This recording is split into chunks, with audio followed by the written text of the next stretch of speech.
Hello friends, तो मैं हूं आपका दोस्त एमडी यूनुस एनएसआर आपके अपने ही यूट्यूब चैनल सिग्मा एकेडमी में स्वागत करता हूं। तो फ्रेंड्स, आज मेरा इस चैप्टर का क्लास 10th का चैप्टर नंबर 3 दो चर वाले रैखिक समीकरण का आज मैं पढ़ाने वाला हूं प्रश्नावली 3.3, जिसमें आपको पढ़ना है प्रतिस्थापन विधि। आपको पता ही है प्रतिस्थापन विधि के बारे में मैंने थ्योरी में पढ़ाया था और स्पेशल एक वीडियो बनाया था जिसमें मैंने प्रतिस्थापन और विलोपन विधि को समझाया गया था। ठीक है, तो अगर किसी को दिक्कत हो रही है या फिर समझने में, तो इस चीज़ को मैं इधर लिख लेता हूँ। प्रतिस्थापन विधि यानी ट्रिक, ये इसका ट्रिक क्या था? ट्रिक ये था प्रतिस्थापन विधि का, किसका? प्रतिस्थापन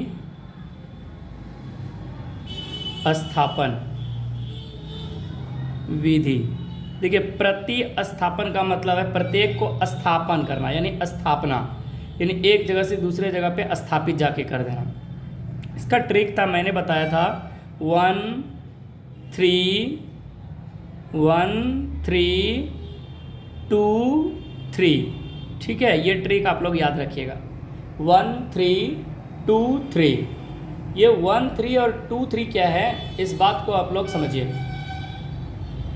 1 3 2 3 का मतलब ये हुआ कि आप इक्वेशन 1 से स्टार्ट करेंगे, इक्वेशन 3 बनाएंगे और इक्वेशन 3 का जो वैल्यू आएगा वो इक्वेशन 2 में रखेंगे और जो इक्वेशन 2 का वैल्यू आएगा वो 3 में रखेंगे। इससे आपका स्पष्ट ख़त्म हो जाएगा। तो चलिए, हम लोग पढ़ने वाले हैं प्रश्नावली 3.3। तो प्रश्नावली 3.3 पढ़ने से पहले जो मेरे इस चैनल पे नए हैं वो इस चैनल को सब्सक्राइब करें, साथ ही साथ बेल आइकन के बटन को दबाएं, जिससे कि जो आगे वाला आने वाला वीडियो होगा उसका नोटिफिकेशन आपको सबसे पहले मिल जाएगा। साथ ही साथ इस वीडियो को शेयर करें अपने फ्रेंडों में या फिर क्लासमेट्स में, जो मतलब जो है इस क्लास का लाभ उठा सके। साथ ही साथ आप इस चैनल पे, चाहे वो क्लास 12th का हो चाहे क्लास 9th का हो, आप सारी चीज़ का वीडियो यानी सारे क्लास का वीडियो देख सकते हैं। साथ ही साथ जो एग्ज़ाम 2026 में, जो विद्यार्थी एग्ज़ाम 2026 में बोर्ड एग्ज़ाम देंगे, उनकी तैयारी प्रिपेयर्ड आराम से आप इस चैनल के माध्यम से आप लोग कर सकते हैं, वो भी फ्री ऑफ कॉस्ट, पूरा सिलेबस के साथ। चलिए, तो स्टार्ट करते हैं हम लोग 3.3। अब इसमें 3.3 का इसमें एक नंबर सवाल है, एक नंबर में कुल 6 सवाल है। जैसे कि आप यहाँ देख पा रहे हैं, ये आपका 3.3 है। ये NCERT जो बिहार बोर्ड के द्वारा है, BSTPC थ्रू, ठीक है, ये है, आपको पता है, जिसे हम बिहार स्टेट के थ्रू ये बुक चलती है यहाँ। यही बुक आपका यूपी बोर्ड में भी, हर बोर्ड में लगभग चल दिया जाता है गणित। ठीक है, NCERT ही समझिए ये। इसमें देखिए एक नंबर में टोटल आपका 6 सवाल है और इन सवालों को हम बनाएंगे प्रतिस्थापन विधि से। तो एक नंबर का हम 1 नंबर बनाएंगे, 1 नंबर का 1 नंबर। ये विदाउट भाषा वाला सवाल है, सिंपल है। कहता है कि रैखिक समीकरण युग को प्रतिस्थापन विधि से हल करना है।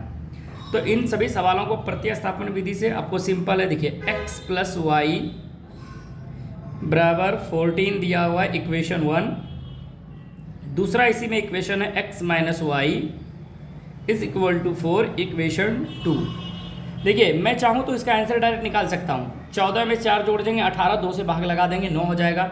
वो x का बड़ा वैल्यू, y यानी छोटा होता है, 14 में से 4 को घटाएंगे तो 10 बचेगा, 2 से भाग लगा देंगे, 5 आ जाएगा। यानी इसका मतलब है 9 और 5 इसका आंसर आएगा। आपको करना क्या है, कौन सा विधि? तो प्रतिस्थापन विधि। सॉल्यूशन लिखिएगा। सॉल्यूशन लिखने के बाद आप क्या लिखेंगे? प्रतिस्थापन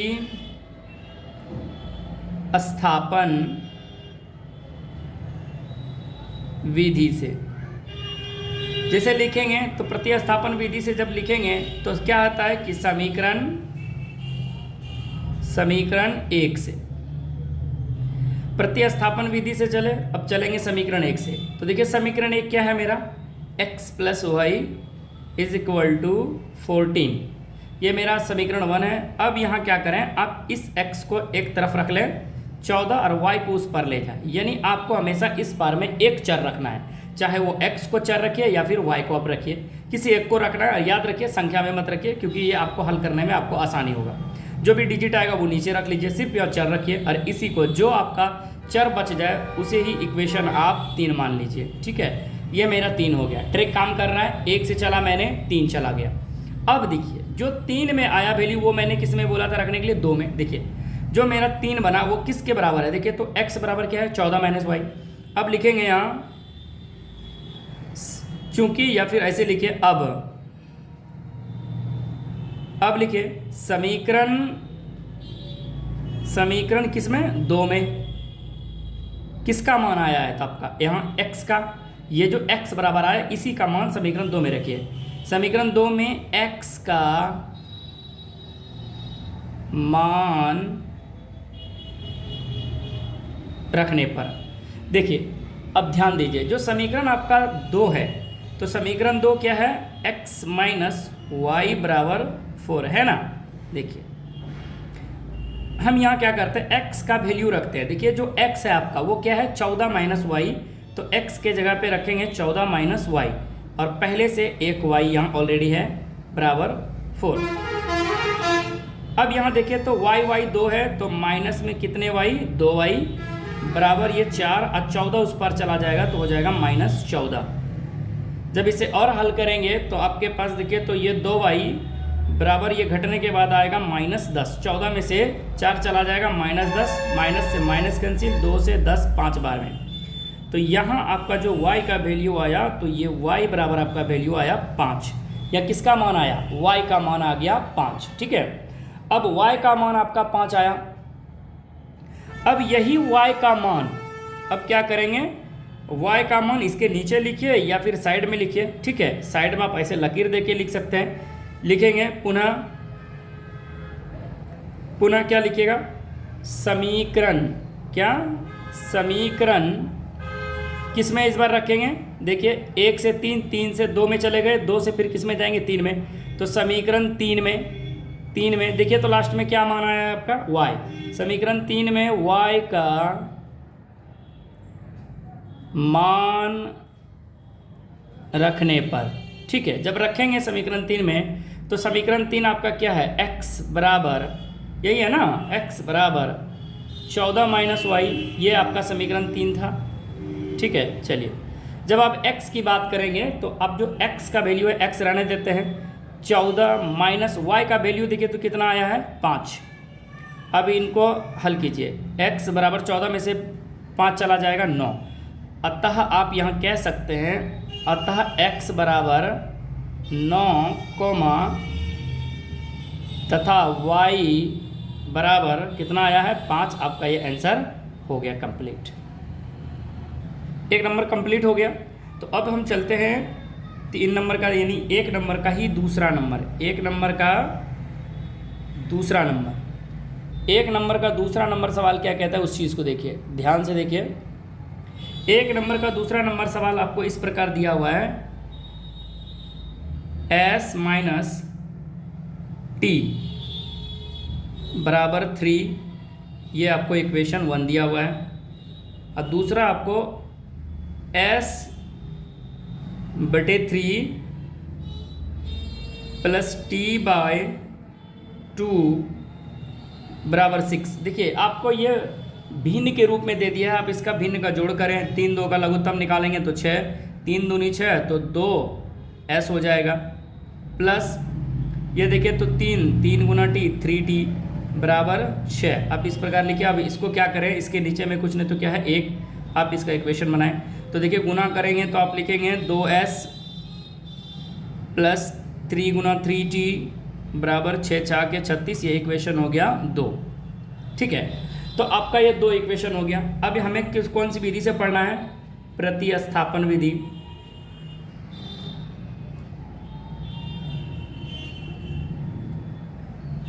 प्रतिस्थापन विधि से किससे चलेंगे पहले, तो समीकरण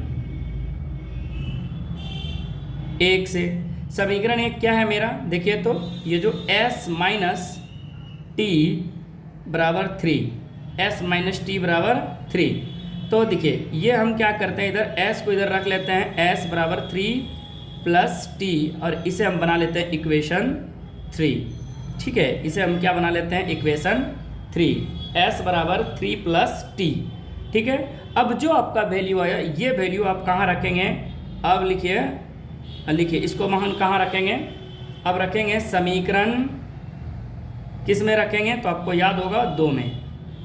समीकरण 2 में किसका वैल्यू आया यहाँ एस का मान रखने पर तो समीकरण जो 2 है आप क्या आया आपका फाइनली, ये देखिए तो 2s + 3t = 36। देखिए ये 2 का 2 रहने देंगे और आपका जो s का वैल्यू है वो क्या है 3 + t, इसको लिख लीजिए +3t = 36। देखिए तो गुना हो जाएगा 3 दूनी 6 और 2 × t 2t + 3 × t 3t = 36। थोड़ा सा आप ऐसे हल करेंगे आगे की ओर तो आप क्या करेंगे 3 2 देखिए दोनों t जो है पॉजिटिव है, 3t और जो 2t है वो दोनों पॉजिटिव है तो दोनों मिलके हो जाएगा 5t। इस प्रकार 5 लिखिए, ठीक है 5t बराबर ये 36 का 36 और ये 6 उस पर चला जाएगा, ठीक है। ये 5t और ये 5t हो गया बराबर कितना हो जाएगा 30। 5 से 6 बार में कट जाएगा तो आपका फाइनली आंसर जो यहाँ t बराबर आएगा वो हो गया 6। t बराबर क्या हो गया 6। तो t का जो मान आया अब यहाँ क्या लिखेंगे पुनः समीकरण अब किस में जाएंगे, समीकरण 3 में। याद है 1 से 3, 3 से 2, 2 से 3। चलिए समीकरण किस में जाएंगे तो आप जाएंगे समीकरण 3 में किसका मान रखेंगे तो आपका किसका मान आया t का मान रखने पर यहाँ लिख लीजिएगा। उसके बाद आइए इक्वेशन पे, तो आपका जो तीसरा इक्वेशन बना था s बराबर 3 + t। देखिए ये जो s है s बराबर 3 + t और t का वैल्यू है 6, ठीक है। चलिए s बराबर 6 3 कितना हो जाएगा 9। अतः s बराबर 9 तथा t बराबर कितना प्राप्त हुआ है 6 प्राप्त हुआ। ये आपका फाइनली आंसर हो गया, ठीक है। तो आप देख पा रहे हैं किस तरह से सवाल बनता है प्रतिस्थापन विधि में। आप इस प्रकार बना सकते हैं, कोई दिक्कत नहीं है। ये आपका 1 नंबर का दूसरा नंबर कंप्लीट हो जाता है। उसके बाद यहाँ देखिएगा किसी को अगर दिक्कत होता हो तो देखिए t बराबर 6 आएगा, ठीक है। हल करने के बाद इस तरह से t बराबर 6 आएगा। यहाँ देखिए मैंने लिखा है s बराबर 9 तथा t बराबर 6। ये मेरा दूसरा नंबर का सवाल कंप्लीट हो जाता है, ठीक है। चलिए इसके आगे चलते हैं, तो तीसरे नंबर सवाल पे चलते हैं। तो मेरा तीसरा नंबर सवाल क्या है, इस चीज़ को देखिए। 1 नंबर का तीसरा नंबर सवाल, ठीक है। देखिए 1 नंबर का तीसरा नंबर सवाल क्या है उस चीज़ को देखिए ध्यान से। 1 नंबर का तीसरा नंबर सवाल आपको दिया हुआ है 3x - y बराबर 3। ये आपको इक्वेशन 1 दिया हुआ है। और इसी में दूसरा है 9x - 3y बराबर 9 इक्वेशन 2, ठीक है। देखिए तो अब इसको हल करते हैं हम। अगर उसी विधि से हम करेंगे तो आप देख पा रहे हैं, देखिए तो इसमें तो पहले 3 3 कॉमन है, 3 निकाल लेते हैं। 3x - y बच जाएगा बराबर 9। 3 से 3 तिया 9 कट जाएगा। आपके पास जो इक्वेशन दूसरा बना 3x - y बराबर 9। देखिए तो ये जो आपका इक्वेशन 2 बना, इक्वेशन 1 इक्वेशन 2 क्या है बराबर है। अब देखिए अब जब दोनों ही इक्वेशन बराबर है क्या इसका मान आएगा, आपको पता है कि a1 हम a2 कर लेते हैं इस तरह, a1 a2 b1 b2 c1 c2, क्योंकि जब दोनों ही बराबर आ गया इस तरह से इक्वेशन, अब यहाँ मान जो है अलग टाइप का निकलेगा। अगर हम इसका हल डायरेक्ट ज्ञात करें तो मेरा हो जाएगा 3/3, ठीक है, -1/-1 और उसके बाद 3/3 करेंगे तो ये सब हो जाएगा 1/1 बराबर हो जाएगा 1/1 बराबर हो जाएगा 1/1, ठीक है। और जब 1/1 हो जाएगा तो अपरिमित रूप से क्या हो जाएगा, अपरिमित रूप से अनेक हल हो जाएंगे। क्या हो जाएंगे, अनेक हल होगा। अनेक हल का मतलब है कि आप y का वैल्यू कुछ रखिए, x का वैल्यू कुछ आएगा, ठीक है। तो इसका आंसर आप इसी प्रकार निकालिएगा, ठीक है। यहाँ आपका ये 2 यानी 3 नंबर सवाल कंप्लीट हो जाता है। 4 नंबर की ओर चलते हैं। 1 नंबर का 4 नंबर सवाल, तो ये हो गया अनेक हल। 4 नंबर में क्या था, 4 नंबर का सवाल देखिए, आपको ये दशमलव में दिया हुआ है। दशमलव में किस प्रकार दिया हुआ है उस चीज़ को देखिए। आपको दिया हुआ है 0.2x प्लस 0.3y, ठीक है, बराबर 1.3। तो इसे हम क्या कर लेते हैं, दशमलव उड़ाएंगे। जैसे दशमलव उड़ाएंगे नीचे क्या आएगा 1, और नीचे संख्या कितनी है इस पार में दाएं तरफ 1, तो 10 हो जाएगा। इसका मतलब इसको डायरेक्ट लिखिए 2x बटे 10। इसका भी दशमलव उड़ाइएगा, नीचे क्या लिखिएगा 1, और डिजिट कितना है 1 कौन 3, तो कितना हो जाएगा 1 0। प्लस में लिखिए 3y बटे कितना 10, बराबर देखिए इसका भी दशमलव उड़ाएंगे तो नीचे क्या होगा 1 संख्या 1, इसका मतलब 13 बटे 10। अब देखिए इस पार अगर देखेंगे तो भिन्न का जोड़ हो जाने वाला है इस पार, ठीक है, होगा ये पार में 10 10 का लघुत्तम 10, तो ये हो जाएगा 2x प्लस 3y, और इधर भी कितना है 13 बटे 10। देखिए 10 10 दोनों ओर बराबर है, और बराबर का नियम ये है कटाने का कि नीचे नीचे वाले से कटेगा, ऊपर ऊपर वाले से कटेगा, बराबर जब रहेगा। तो ये मेरा नीचे नीचे कट गया, तो मेरा इक्वेशन बन गया 2x प्लस 3y बराबर 13, जो है मेरा ये इक्वेशन बन गया 1, ठीक है, मेरा इक्वेशन 1 बना।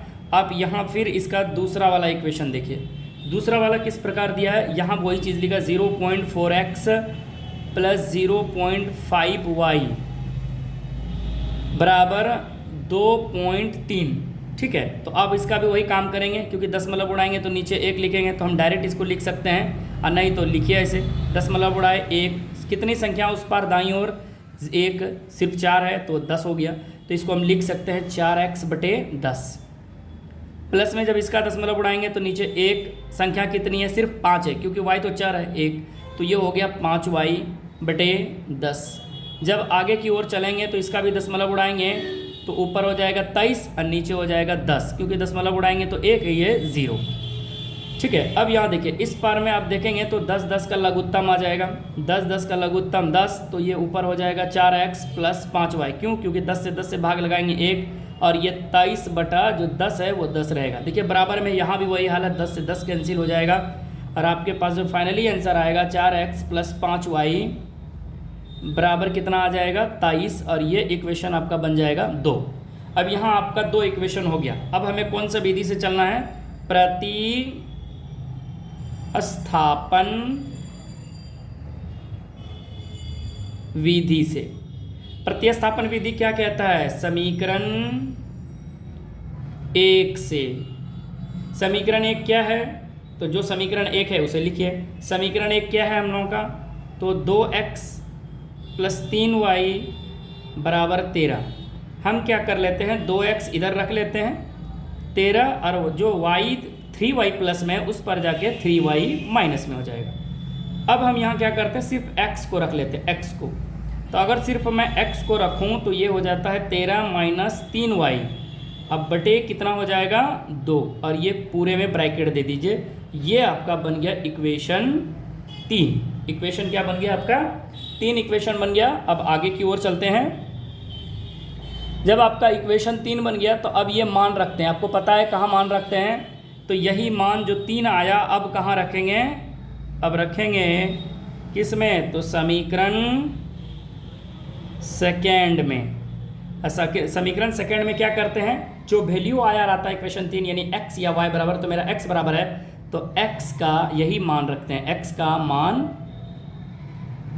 रखने पर ये आपको लिखना होगा, ठीक है। या फिर पुटिंग x लिख सकते हैं direct, equation two putting x।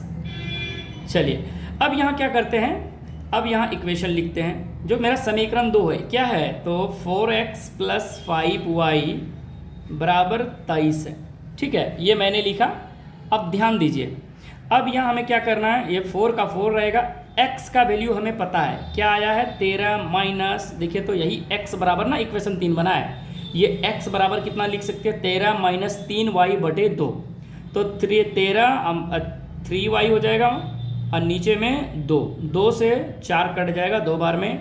उसके बाद ये देखिए तो कितना y है 5y बराबर 23। अब देखिए आपके पास यहाँ सिर्फ क्या बचा, 2 बचा, तो 13 दूनी 26 माइनस 3 दूनी 6y प्लस में इतना कितना y 5y बराबर 23।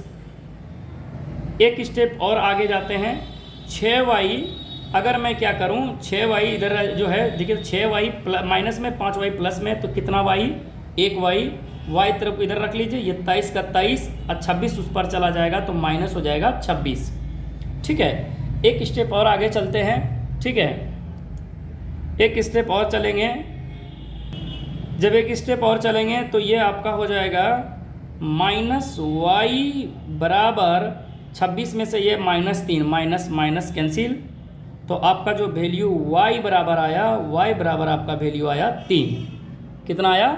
अब यही मान पुनः अब लिखिएगा यहाँ, ये यहाँ से मैं यहाँ कर देता हूँ, पुनः समीकरण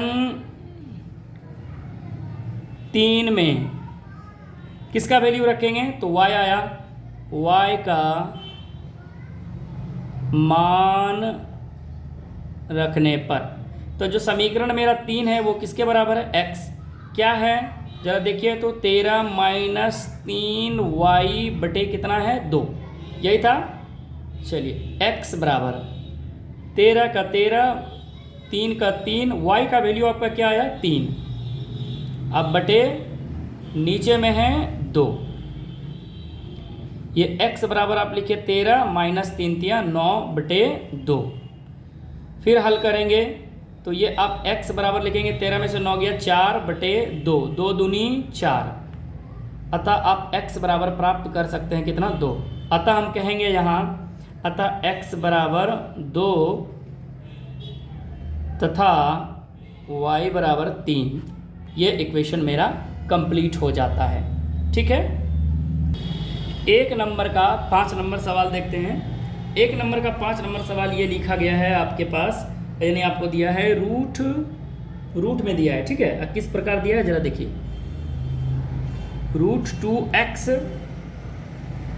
प्लस √3y बराबर में क्या लिखा गया है 0, इक्वेशन 1।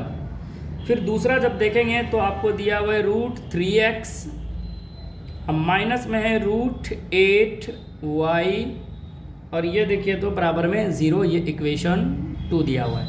और आपको कह रहा है बनाना है कौन विधि से, तो प्रतिस्थापन विधि से। तो जिस विधि से कहेगा तो हम लिख लेंगे। ठीक है, लिख लेते हैं प्रतिस्थापन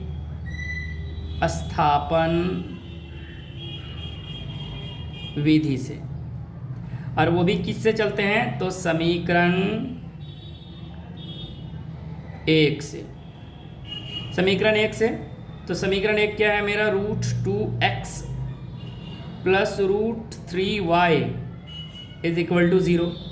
हम क्या कर लेते हैं, एक तरफ पहले √2x वाले को एक तरफ करते हैं, बाकी तो 0 0 और 3y उस पर जाके -3y। अब हम यहाँ क्या करते हैं, x को सिर्फ इस पर रखिए, तो आपका ये -√3y और नीचे में क्या हो जाएगा 2, वो भी किस में, रूट में। ठीक है, जो देखिएगा आपके पास जो वैल्यू आया, ये मैं क्या कर लेता हूँ, थोड़ा बड़ा हो गया, अब इसी को मैं मान लेता हूँ इक्वेशन 3।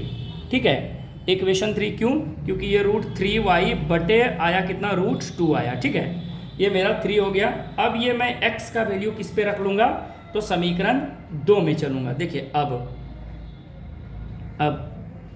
समीकरण 2 में किसका वैल्यू आया, x का मान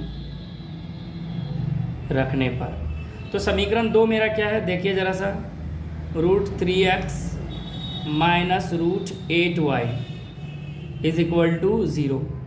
हम यहाँ क्या करेंगे, √3 का √3 लिख लेंगे और इस x का वैल्यू को रखेंगे, तो x का वैल्यू आया है मेरा √3y और नीचे में है √2, है ना। इसको ऐसे लिखें क्योंकि इसको क्या करना है, मल्टीप्लाई करना है, माइनस, अच्छा 8 का आप निकालेंगे तो आप इसको एक बार इस तरह लिख लीजिए, 2 दूनी 4 दूनी 8, इस प्रकार लिखेंगे, और y बराबर में क्या लिखेंगे आप, 0 लिखेंगे। एक स्टेप और चलेंगे तो अगर आप इसको गुना करेंगे, देखिए तो अगर √3 को √3 से गुना करेंगे, पहले चिन्ह गुना करते हैं, माइनस हो गया, √3 गुना √3 3y, ठीक है, और नीचे में हो जाएगा √2, ठीक है। इधर देखिए 2 से 1 2 निकल जाएगा, लेकिन बच जाएगा क्या, √2y, ठीक है। और नीचे में देखिएगा क्या बचा, कुछ नहीं तो 1, ठीक है, बराबर में 0। अब यहाँ क्या कर सकते हैं आप, देखिए तो यहाँ आप क्या करेंगे, तो भिन्न का जोड़ करेंगे। जब आप जोड़ करेंगे तो √2 1 का लघुत्तम निकालेंगे, √2 हो जाएगा, इससे भाग लग जाएगा तो ये 3y का 3y रहेगा, माइनस 1 से देखिए तो ये 2 का 2 हो जाएगा गुना, और √2 को √2 से गुना करेंगे तो 2y हो जाएगा, बराबर क्या हो जाएगा, 0। एक स्टेप एक बार और चलते हैं, ज़रा देखते हैं। तो ये -3y माइनस 3 2 दूनी 4y, और इसको रहने देते हैं 4y, इसके नीचे में कुछ नहीं तो क्या है 1। अगर मैं √2 को 0 से गुना कर दो डायरेक्ट तो क्या हो जाएगा 0, क्योंकि इसका तो जो संख्या तो वो रह जाएगा वही डेट, एक से मल्टीप्लाई करें या ना करें जैसा है वैसा ही रह गया।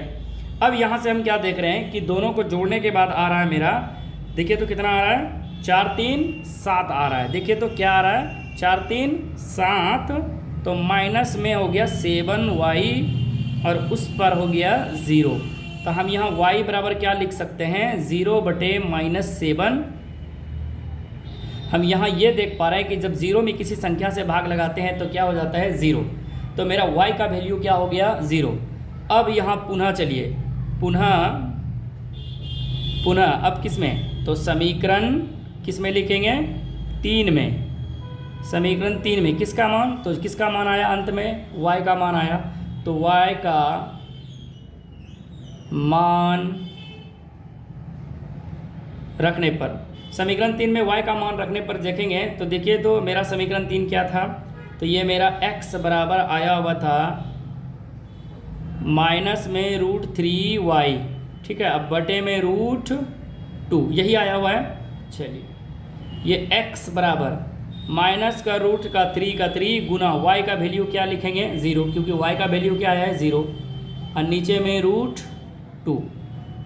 जैसे ही आगे x के ओर चलेंगे आगे तो ये गुना करेंगे तो ऊपर क्या हो जाएगा 0 और नीचे में √2। देखिए जब 0 में किसी चीज़ से हम भाग लगाते हैं तो वो क्या हो जाता है 0, अतः हम कह सकते हैं कि x बराबर 0 तथा जो y का मान आया वो भी क्या हो गया मेरा 0। यही आया था ना, x और y का मान 0, अतः x और y का मान 0 हो गया। ये मेरा आंसर कंप्लीट हो जाता है कितने नंबर का, तो 1 नंबर का 5th नंबर यानी 5 नंबर, ठीक है। अगर किसी को कोई दिक्कत होता है तो कमेंट करके ज़रूर बताएं। चलिए नेक्स्ट सवाल पे, जो इस 1 नंबर का 6ठा नंबर सवाल लास्ट है, चलिए उस पर। तो 6ठा नंबर सवाल क्या है मेरा, जरा देखिए, ये आपको भिन्न के रूप में दिया, आपको इक्वेशन बनना है, कैसे बनाएंगे जरा देखिए। यानी 1 नंबर का 6 नंबर सवाल, ठीक है, 1 नंबर का 6 नंबर सवाल आपको क्या करना है, हल करना है। कैसे करेंगे जरा उस चीज़ को देखिए। चलिए तो ये आपको इक्वेशन इस प्रकार दिया हुआ है, यानी 3x बटे 2 माइनस 5y बटे 3, अब बराबर में क्या दिया है 2। पहले इसको क्या कर, अब वो भी किस में है माइनस में, ये एक इक्वेशन इधर दिया है। दूसरा इक्वेशन इसको भी लिख लेते हैं, x बटे 3 प्लस y बटे 2 और बराबर 13 बटे 6, ठीक है। ये आपको इक्वेशन दिया हुआ है। चलिए मैं इसे पहले हल कर लेता हूँ। जब आप इसे हल करेंगे तो देखिए तो क्या होगा, यहाँ भिन्न हो जाएगा, 2 3 का लघुत्तम आप निकालेंगे तो 6 होगा, ठीक है, 6 होगा, 2 तिया 6 तो 3 तिया 9x, माइनस 3 दूनी 6 तो 5 दूनी 10y, बराबर कितना है देखिए तो माइनस में 2 है। अब इसके नीचे में कुछ नहीं तो क्या है 1, क्रॉस मल्टीप्लाई करेंगे तो ये हो जाएगा 9x माइनस 10y, और 6 दूनी हो जाएगा 12, और वो भी किस में माइनस में, इक्वेशन बन गया 1, ठीक है। अब इधर देखिए तो 3 दूनी 6 लघुत्तम आएगा इस पार, और उस पार जैसा है वैसा ही रह जाएगा। देखिए तो 3 दूनी 6 तो 2 गुना x 2x, 2 तिया 6 3 गुना y 3y। अब क्या करेंगे, क्रॉस मल्टीप्लाई करेंगे तो अगर इसे क्रॉस मल्टीप्लाई करेंगे काहे के लिए, तो इसको इससे कटा दीजिए, क्योंकि दोनों बराबर में है और नीचे में सेम संख्या दिख रहा है तो कटने वाला है, तो कटा दीजिए। तो आपके पास 2x प्लस 3y बराबर 13, ये इक्वेशन बन गया 2। देखिए ये वाला जो 13 वाला है 13/6 पॉजिटिव है, और जो 2 दिया हुआ था जो ये वाला आया मेरा निगेटिव में आया है। ठीक है, चलिए तो आपका समीकरण आप दोनों को एक तरह लिख सकते हैं। आप एक ही जगह लिखना चाहें तो लिख लीजिए। कैसा है ये, 2x प्लस 3y बराबर 13 इक्वेशन 2। आप एक ही जगह लिख लीजिए, कोई दिक्कत नहीं है।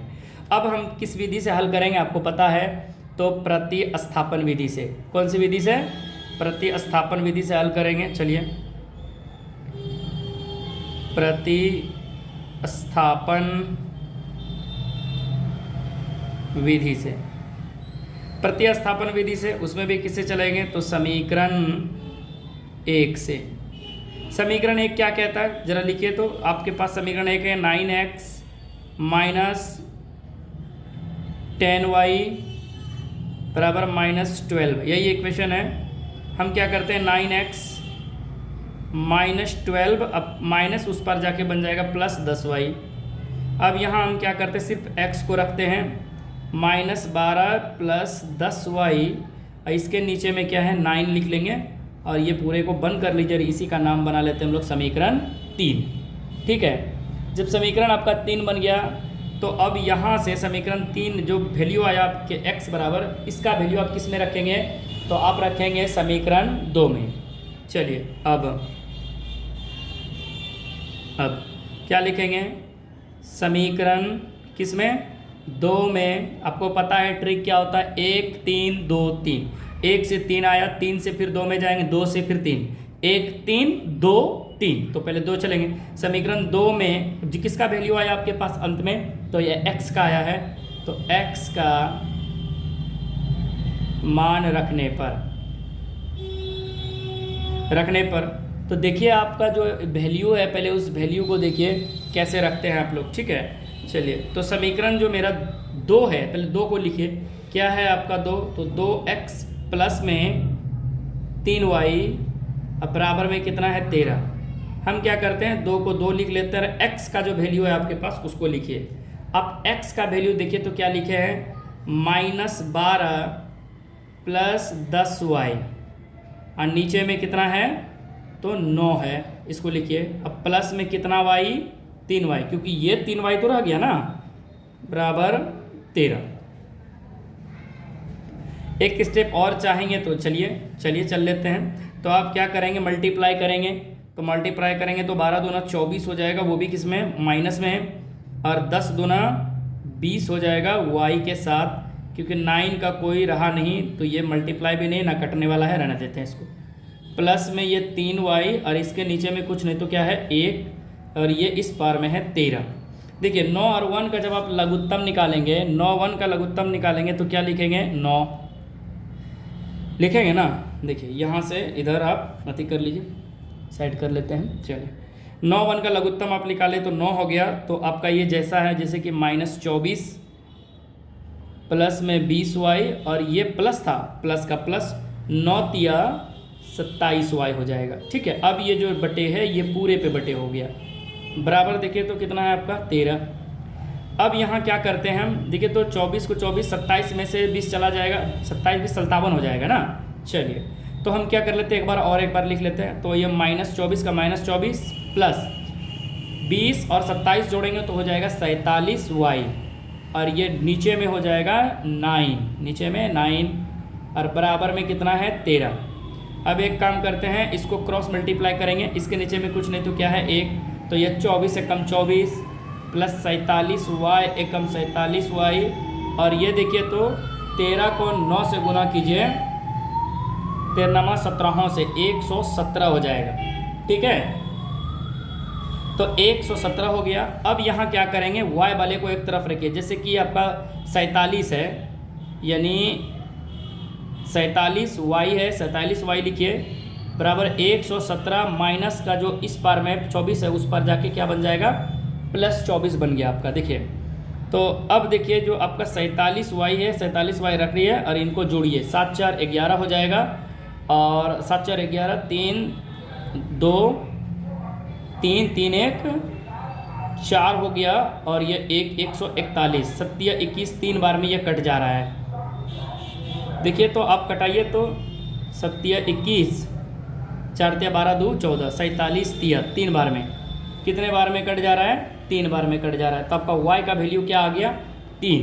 जब y का वैल्यू आपका 3 आ गया, अब यहाँ लिखिएगा पुनः, या फिर पुनः किस में चलेंगे? तो समीकरण 3 में किसका वैल्यू? y का मान रखने पर, थोड़ा ज़्यादा कैलकुलेटर है, कैलकुलेट करना पड़ता है, चलिए कोई बात नहीं, कैलकुलेशन ज़्यादा है सवाल में। तो समीकरण 3 में आप जब देखेंगे समीकरण 3 आपका क्या आया हुआ है, तो आप देख पा रहे होंगे कि जो आपका इक्वेशन 3 है, यानी x बराबर आपको आया था -12 + 10y, अब बटे में क्या था? 9। चलिए इस चीज़ को हम लिख लेते हैं, -12 का 12 + 10 का 10, y का जो वैल्यू है आपके पास कितना है? 3, और ये पूरे में वैल्यू क्या है? 9। x बराबर -12 का 12 + 10 दिया 30, ठीक है, बटे 9। जब इधर हल करेंगे तो 30 में से 12 जाएगा, 18 बचेगा, वो भी प्लस में 9, और ये आपका कट जाएगा, 9 दूना 18, तो आपका x बराबर क्या आ गया? 2। अतः हम कह सकते हैं कि x बराबर 2 तथा y बराबर 3 प्राप्त हुआ आपको। ये सवाल कंप्लीट हो जाता है। ठीक है, थोड़ा सा क्या है इसमें कैलकुलेट ज़्यादा है, कैलकुलेशन ज़्यादा करना होता है। ठीक है, देखिए तो यहाँ से मैंने पहला इक्वेशन प्राप्त किया, जब इक्वेशन आया तो इस तरह का इक्वेशन बना, इसको वैल्यू रखिए, इसको जब यहाँ से देखिए नहीं हो पाया तो इसका इसी का पार्ट को मैंने इधर से फिर बनाना शुरू किया यहाँ से। ठीक है, यहाँ से फिर यहाँ तक आया मेरा किसका वैल्यू, तो y का वैल्यू प्राप्त हुआ, यहाँ y का वैल्यू प्राप्त हुआ, तो यही वैल्यू फिर मैं पुनः इसमें लिखा, और यहाँ से यहाँ तक मेरा 1 नंबर का 6 नंबर सवाल कंप्लीट होता है। चलते हैं इसका दूसरे नंबर सवाल पे। देखिए दूसरा नंबर सवाल देखिए ज़रा, इसका सवाल दूसरा नंबर ये है, यहाँ दिया हुआ है, वो 1 नंबर का 6 नंबर सवाल था, 6 बना दिया मैंने, कंप्लीट करा। अब ये दूसरा नंबर सवाल है 2x + 3y = 11, और इसी में दूसरा इक्वेशन दिया हुआ है 2x - 4y = -24 को कहता है हल कीजिए, और इसमें देखिए एक वैल्यू m है। ठीक है, m का वह मान ज्ञात कीजिए जिसके लिए y बराबर mx + 3 हो, यानी m का वैल्यू ज्ञात करना है। पहली बात, यहाँ से आप पहले तो या तो यहाँ y का मान और x का मान पता होना चाहिए, तभी आप m का वैल्यू ज्ञात कर पाएंगे। तो पहले हमें x और y का मान ज्ञात करना है, तो इनके लिए मुझे 2 इक्वेशन ऑलरेडी पहले से दिया हुआ है। तो किस प्रकार दिया हुआ है उस चीज़ को मैं लिख के दिखाता हूँ बना के। तो आपको देखिए, तो पहला जो इक्वेशन आपको दिया है वो इस प्रकार दिया हुआ है 2x + 3y = 11। ठीक है, ये आपको दिया हुआ है, आप लिख सकते हैं इधर दिया हुआ है या फिर दिया है, इसे हम लिख सकते हैं इक्वेशन 1। और दूसरा ही इक्वेशन इसी जगह बगल में है 2x - 4y = -24। देखिए अगर मैं चाहूँ तो यहाँ 2 लघुत्तम ले सकते हैं, यानी लघुत्तम बोलते कॉमन ले सकते हैं दोनों का। देखिए तो इसका कॉमन लेंगे तो बचेगा x माइनस फिर कितना y, 2y। देखिए तो माइनस में ये 24 है, 2 से कट जाएगा, कितने बार में, 12 बार में। तो आपका फाइनल इक्वेशन बना x - 2y = -12, और इसको हम बना लेते हैं इक्वेशन 2। इससे क्या होगा कि थोड़ा सा इक्वेशन जो है छोटा हो गया। ठीक है, चलते हैं अब यहाँ से क्या करेंगे, कहता है कि कोई भी विधि से बोलता है क्या देखिए इसमें कोई विधि नहीं लिखा गया है। ठीक है, तो नहीं लिखा है तो हम प्रतिस्थापन पढ़ रहे हैं, तो चलिए प्रतिस्थापन से ही हम मान निकाल लेते हैं। प्रतिस्थापन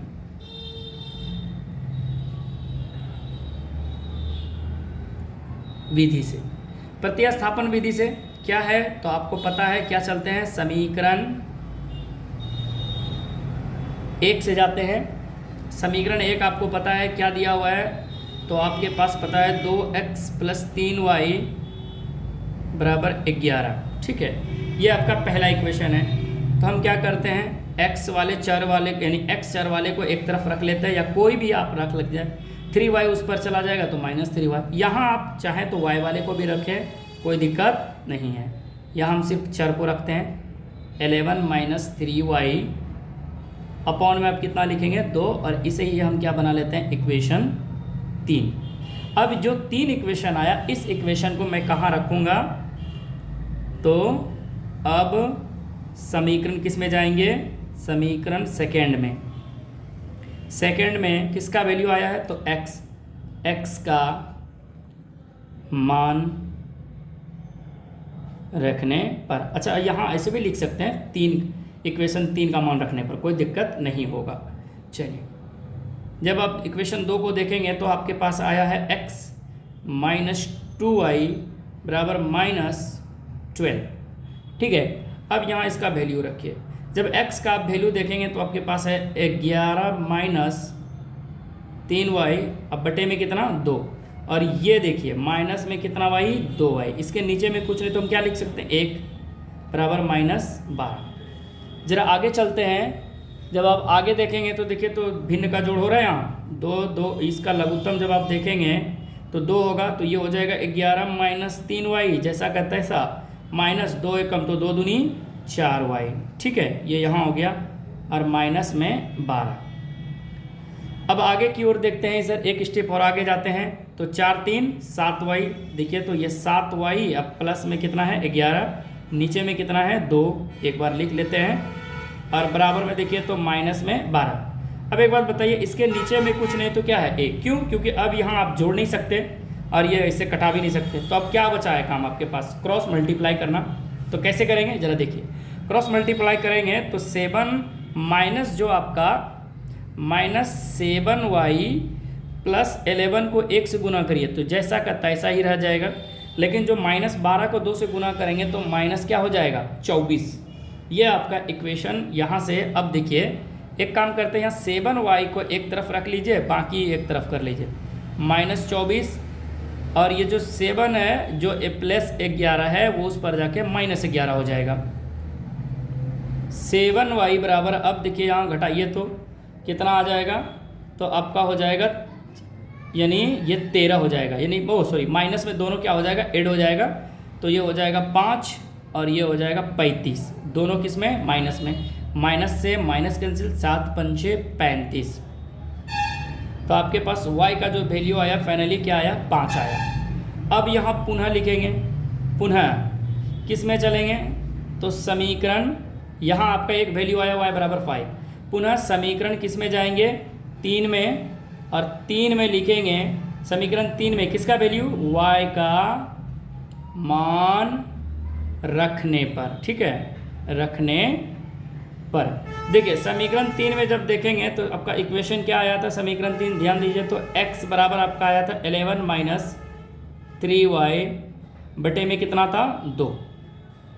देखिए ये x का x, 11 का 11 -3 और y का वैल्यू 5, और नीचे में पूरे में बटे में कितना है 2। x बराबर 11 - 5 दिया 15, अब बटे कितना है 2।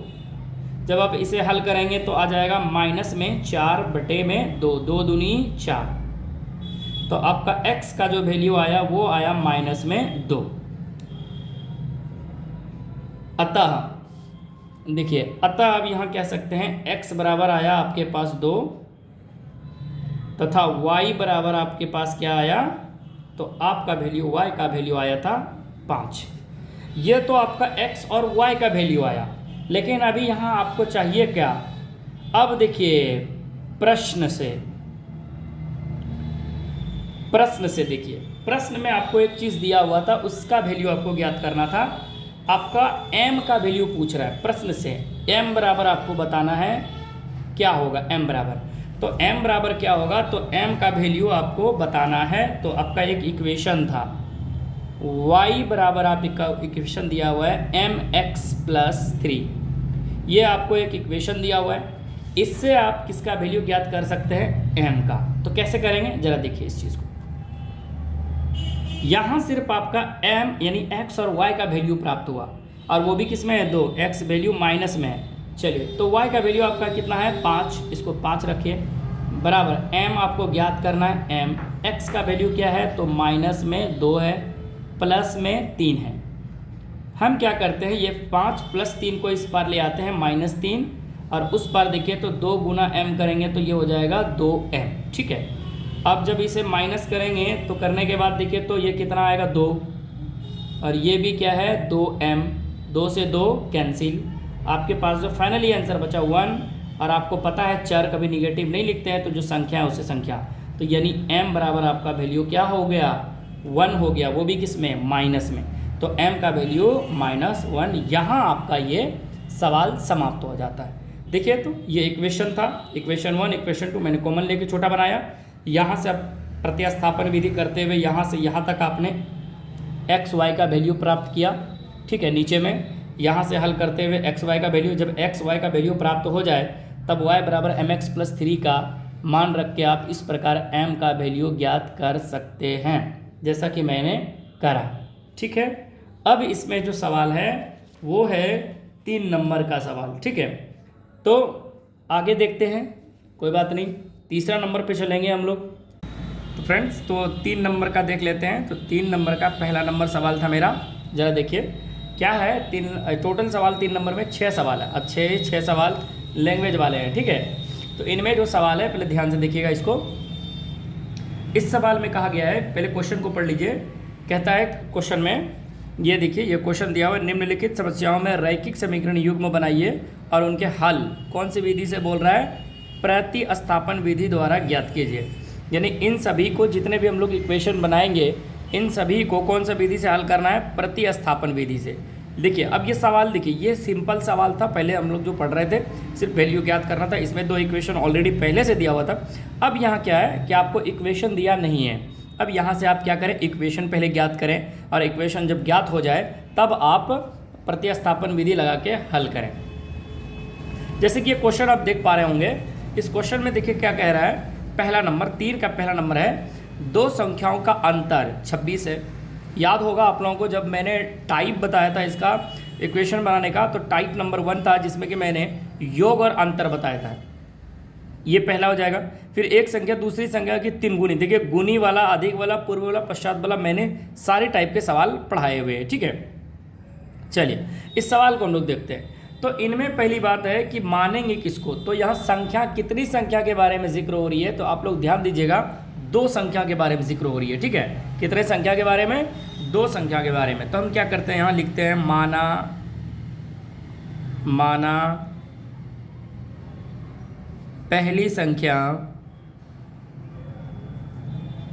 बराबर x। ठीक है, तथा दूसरी संख्या बराबर y। ये आपने माना 2 संख्या है, तो एक को x माना, दूसरे को मैंने y मान लिया। ठीक है, अब प्रश्न से आइए।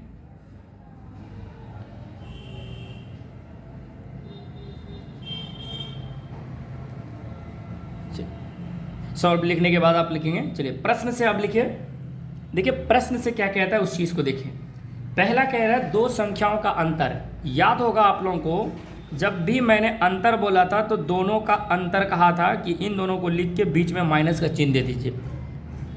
तो 2 संख्या का अंतर हो गया, इन दोनों का अंतर कितना दिया हुआ है 26। तो ये मेरा बन गया इक्वेशन 1। ठीक है, जब आपका इक्वेशन 1 बन गया तो आप आगे की ओर देखते हैं, और आगे क्या लिखा है, पुनः लिखिए, फिर से पुनः प्रश्न से। इस बार देखिए सवाल क्या कह रहा है, इस बार कह रहा है एक संख्या, तो मान लीजिए एक संख्या कौन है, x, और दूसरी संख्या, देखिए जब भी गुनी पूर्व पश्चात आ जाए तो क्या कर रहा है, बराबर। देखिए सवाल कह रहा है एक संख्या दूसरी संख्या की 3 गुनी है, यानी ये जो y है, यानी ये जो x है, इस y से ये x 3 गुनी है। अगर ये 3 गुनी ऑलरेडी पहले से है, तो अगर मैं इसको 3 गुना कर दूं तो ही ना बराबर होगा। चलिए, तो आपका इक्वेशन बन जाएगा x बराबर 3y। अब क्या करें, यहाँ जो आपका x y है एक तरफ ले आइए, 3y को इधर ले आइए, और उस पार कुछ नहीं बचा तो क्या बचा, 0, और आपका हो गया इक्वेशन 2। इस प्रकार से क्योंकि ये कहा गया था गुनी, गुनी वाला में मैं बराबर करता हूँ और अंतर में आपको पता है दोनों संख्या के बीच अंतर करना है, योग में जोड़ना है। प्राप्त समीकरण युग्म, प्राप्त समीकरण युग्म क्या प्राप्त हुआ जरा देखिए। तो आपको प्राप्त हुआ x माइनस वाई बराबर 26 इक्वेशन 1, और दूसरा प्राप्त हुआ x minus 3y is equal to 0 equation 2। अब हमें कौन सी विधि से बनाना है आपको पता ही है। ये जब ये प्राप्त हो जाए तो आपको बनाना है प्रति स्थापन विधि से। क्यों? क्योंकि हमें संख्या ज्ञात करनी है। क्या ज्ञात करनी है? पहली तथा दूसरी संख्या ज्ञात करनी है। ठीक है, उन्हें कहते हैं ज्ञात कीजिए। तो चलिए प्रतिस्थापन विधि में हम लोग क्या करते हैं तो आपको पता ही है। पहले चलते हैं समीकरण से। इसका ट्रिक आप लोगों को पता ही है। क्या होता है ट्रिक? तो ट्रिक होता है 1 3 2 3। ठीक है, 1 3 2 3 1 3 2 3। इसका ट्रिक होता है आप लोगों को पता ही है 1 3 2 3। यानी इक्वेशन 1 से पहले किधर की ओर जाना है? 3 की ओर। यहाँ कुछ वैल्यू बनेगा और जो वैल्यू बनेगा वो फिर आप किस में रखेंगे? 2 में। और 2 का जो वैल्यू आएगा वो फिर किस में आप रखेंगे? 3 में। ठीक है, चलिए तो पहले किससे चलेंगे? समीकरण फर्स्ट से। समीकरण फर्स्ट क्या है देखिए। तो आपका समीकरण फर्स्ट है x माइनस वाई बराबर 26। अब यहाँ क्या करें, ये x को इधर रख लें और ये 26 अब माइनस उस पर जाके प्लस हो गया। ये देखिए x यानी 4 में कोई संख्या नहीं है तो इसे ही मान लें हम क्या? इक्वेशन 3। ठीक है, अब लिखिएगा। जब आप इक्वेशन 3 बना लेते हैं तो अब लिखते हैं समीकरण किस में रखेंगे? ये देखिए तो 1 से 3 बन लिया। अब यही 3 का वैल्यू मैं किस में जाऊँगा? 2 में। समीकरण 2 में किसका वैल्यू आया हुआ है लास्ट में? यहाँ x का। तो x का मान रखने पर, ठीक है, देखिए कैसे रखेंगे इस चीज़ को मैं यहाँ लिख लेता हूँ। कैसे लिखेंगे? तो पहले इक्वेशन 2 लिख लेते हैं। x माइनस 3y बराबर क्या है आपके पास? 0। यही है इक्वेशन आपका 2। अब यहाँ आपको वैल्यू रखना है x का। तो x का आपका वैल्यू क्या आया हुआ है जरा देखिए। तो x बराबर आपका आया हुआ है 26 प्लस वाई। क्या आया हुआ है? 26 प्लस वाई। तो ये जो 26 प्लस वाई है किसका वैल्यू है? x का, ये y। अब माइनस में इधर कितना y है? 3y, इधर 0। अब एक काम करते हैं, देखिए तो y जो है और जो 3y है, ये y पॉजिटिव है, 3y नेगेटिव है। यानी कितना नेगेटिव में है? तो 3 है और पॉजिटिव में 1 है। इसका मतलब नेगेटिव आएगा कितने y? 2y। माइनस हो जाएगा और ये 26 उस पर जाके माइनस 26। माइनस से माइनस कैंसिल, 13 दूनी 26। तो आपके पास यहाँ y का जो वैल्यू प्राप्त हुआ वो कितना हुआ? 13। ठीक है, तो यहाँ एक वैल्यू प्राप्त हो गया। देखिए 1 से मैंने 3 गया, 3 से दूसरे में ये वैल्यू प्राप्त कर लिया। अब जो 2 का वैल्यू प्राप्त हुआ 2 से, वो किस में रखना है? 3 में। पुनः लिखिए, पुनः किस में जाएंगे? तो समीकरण किस में जाएंगे? 3 में। समीकरण 3 में किसका वैल्यू लास्ट में है? y का मान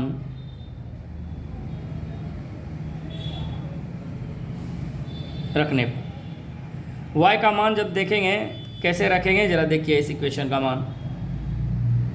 तो आपका जो इक्वेशन आया था तीसरा वो इस प्रकार आया था, x बराबर 26 प्लस वाई। अब यहाँ क्या करें? वैल्यू रखिए। x बराबर 26 का 26 और y का वैल्यू आपके पास आया 13। यही आया। चलिए तो ये आपका x और इनको जोड़ेंगे 6 3 9 3 39। अतः हम यहाँ लिख सकते हैं, यहाँ पहली संख्या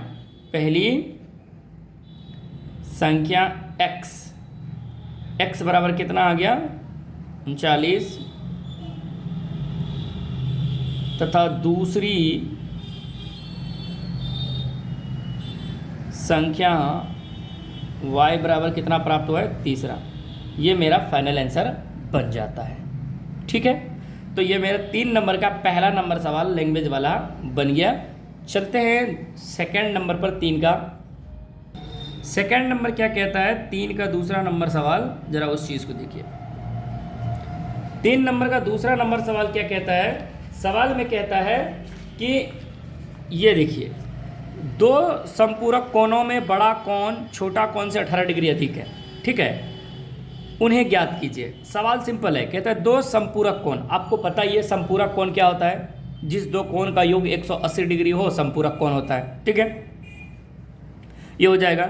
फिर ये देखिए उसमें संपूरक कोण के बाद लिखा है कि 2 संपूरक कोणों में बड़ा कोण छोटे कोण से 18 डिग्री अधिक है। देखिए फिर एक अधिक वाला आ गया, अधिक कम, उन्हें ज्ञात कीजिए, बस कोण को ज्ञात करना है। चलिए कैसे ज्ञात करेंगे, तो इनमें बड़ा कोण छोटा कोण दिया है, सॉल्यूशन लिख लीजिएगा आप लोग और लिखिएगा माना, ठीक है, माना कौन बड़ा कौन छोटा कौन दिया इसमें, हाँ, माना बड़ा संपूरक, कौन सा कौन दिया है, संपूरक कौन, माना बड़ा संपूरक कौन, ठीक है, माना बड़ा संपूरक कौन, संपूरक कौन बराबर क्या मान लेते हैं हम, x, तथा छोटा संपूरक कौन बराबर क्या मान लेते हैं हम, y। यहाँ तो कोई दिक्कत नहीं होनी चाहिए। चलिए यहाँ अब ये आ जाइए, क्या है, अब प्रश्न से आइए। मैंने तो ये मान लिया, बड़ा संपूरक को x कह दिया, छोटा संपूरक को मैंने y करा। अब आ जाइए प्रश्न से। प्रश्न से जब प्रश्न से देखेंगे तो देखिए क्या कह रहा है प्रश्न से। पहली बात कि संपूरक कोण क्या होता है, तो संपूरक कोण ज्ञात करेंगे। तो मतलब संपूरक कोण बराबर क्या होता है, x प्लस वाई, दोनों का संपूरक कोण कितना डिग्री, 180 डिग्री। ये मेरा हो गया इक्वेशन 1। ये मेरा इक्वेशन 1 इसलिए क्योंकि संपूरक कोण के बारे में कह रहा है, तो हमें 2 इक्वेशन बनाना है, तो दोनों का एक कोण अधिक ज़्यादा है दूसरा में, तो एक का तो मतलब संपूरक कोण तो 180 डिग्री का होता है, तो x प्लस वाई बराबर मेरा जो पहला इक्वेशन होगा वो 180 डिग्री का है। अब 180 डिग्री है तो दूसरा इक्वेशन में कहता है कि जो बड़ा कोण है छोटे कोण से 18 डिग्री अधिक है। तो पुनः प्रश्न से आइए, जब पुनः प्रश्न से आएंगे तो क्या कहा गया है कि जो बड़ा कोण यानी बड़ा संपूरक कोण जो है छोटा संपूरक कोण से 18 अधिक है। देखिए यानी ये जो छोटा संपूरक कोण, किसको मैंने माना है, y को, तो ये जो छोटा संपूरक कोण मेरा y है, ये इससे यानी y से अधिक है कौन, बड़ा संपूरक कोण। कितना डिग्री, 18 डिग्री, यानी ये 18 अधिक है, ऑलरेडी 18 अधिक है, और 18 देंगे तो 36 हो जाएगा। इसका मतलब है कि इसमें 18 हमें जोड़ना होगा, 18 डिग्री। अच्छा दूसरी बात इसमें ये आप कर सकते हैं कि अगर ये 18 ज़्यादा है तो आप इसमें -18 कर सकते थे, कोई दिक्कत नहीं है। अब यहाँ आपके पास इक्वेशन क्या बनेगा, ये x और y इधर ले आइए, -y, अब बराबर उधर हो जाएगा 18 डिग्री। ये बन गया आपका इक्वेशन 2।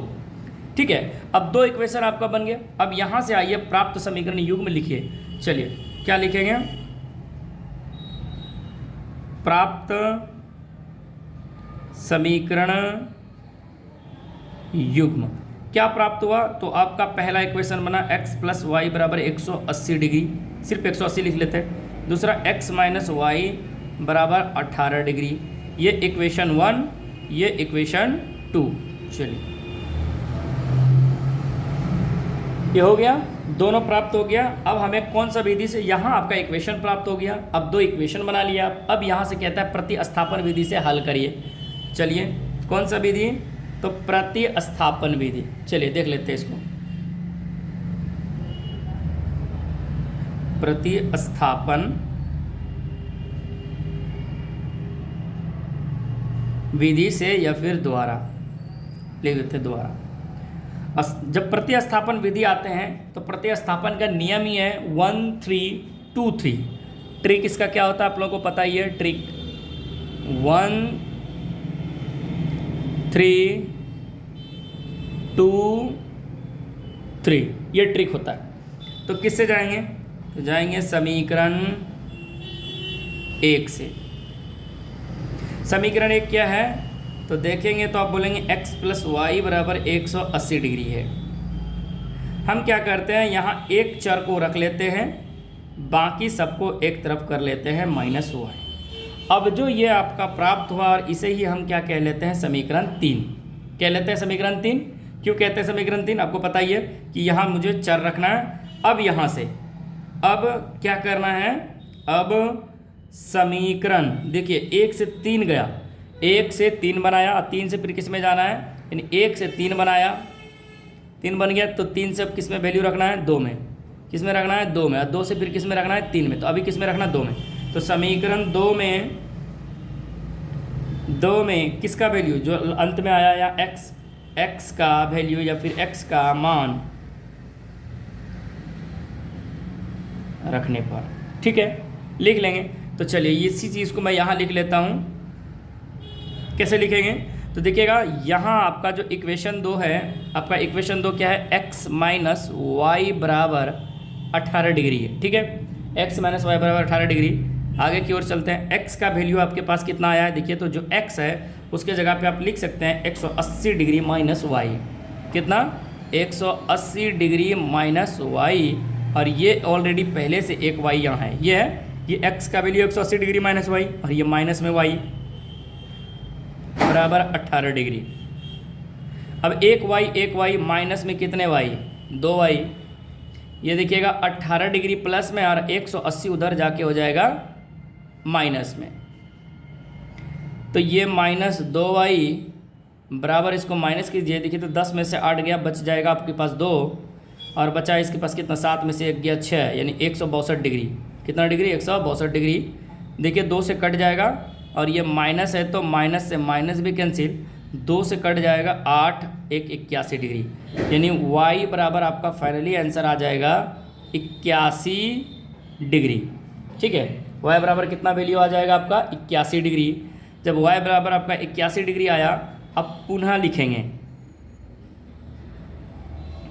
पुनः, ठीक है।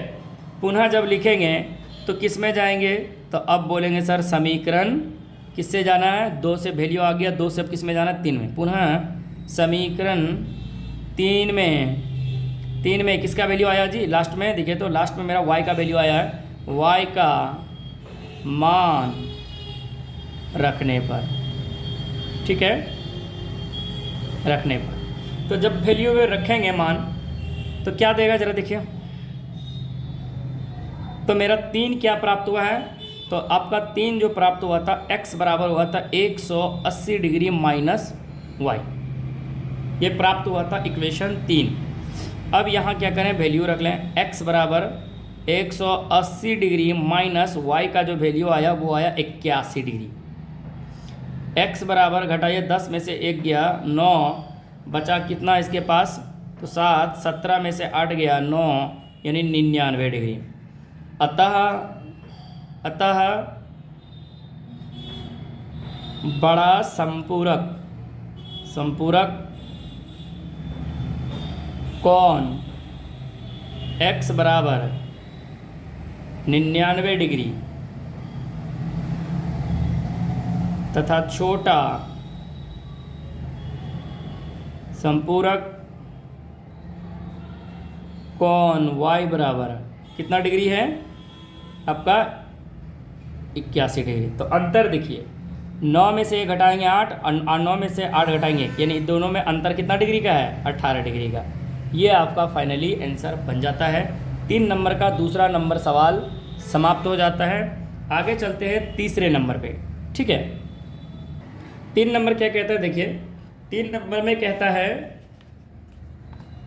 3 नंबर में कहता है, एक क्रिकेट टीम के कोच ने 7 बल्ले 6 गेंदे 3800 रुपये में खरीदे, बाद में उसने 3 और बल्ले तथा 5 गेंदे। देखिए बैट और गेंद वाला सवाल आप लोगों को पता ही है, इस तरह के सवाल में कुछ बोला नहीं जाता और ये सिंपल टाइप के सवाल होते हैं। जैसे कि कहता है एक क्रिकेट टीम के कोच ने 7 बल्ला यानी 7 बैट और जो है 6 गेंदे यानी 6 गेंद खरीदा, और कुल उसने पैसा कितना दिया, 3800 रुपया दिया। तो कुछ कहा इसमें ना, पूर्व, पश्चात, अधिक, गुणी, अंतर, योग, कुछ नहीं कहा गया।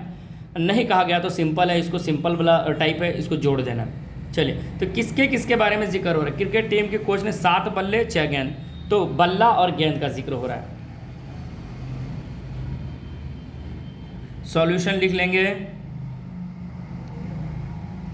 माना पहले क्या लिखा गया था, बल्ला, तो लिखेंगे बल्ले। माना बल्ले का मूल्य कितना रुपए भाई, x,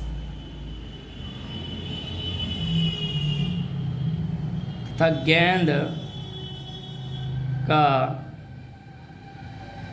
मूल्य y रुपये। ठीक है, अब प्रश्न से आइए।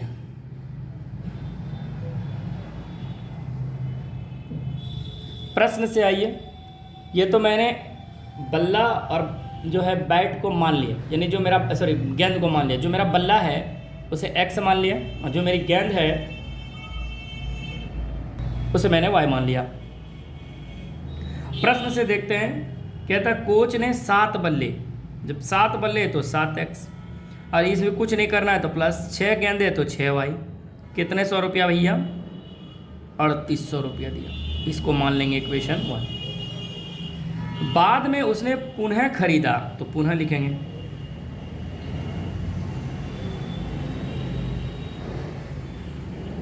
क्या खरीदे उसने, बाद में उसने 3 बल्ले यानी 3x तथा 5 गेंदे 5y।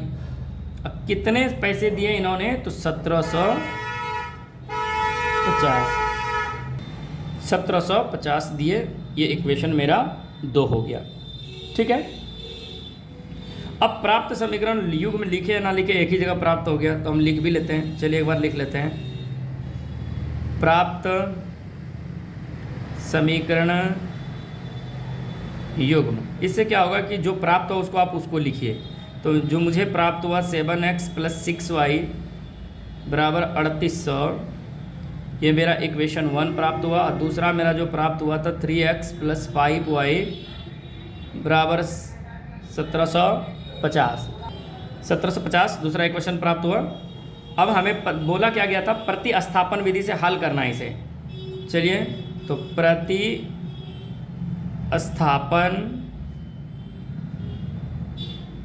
विधि से या फिर दोबारा।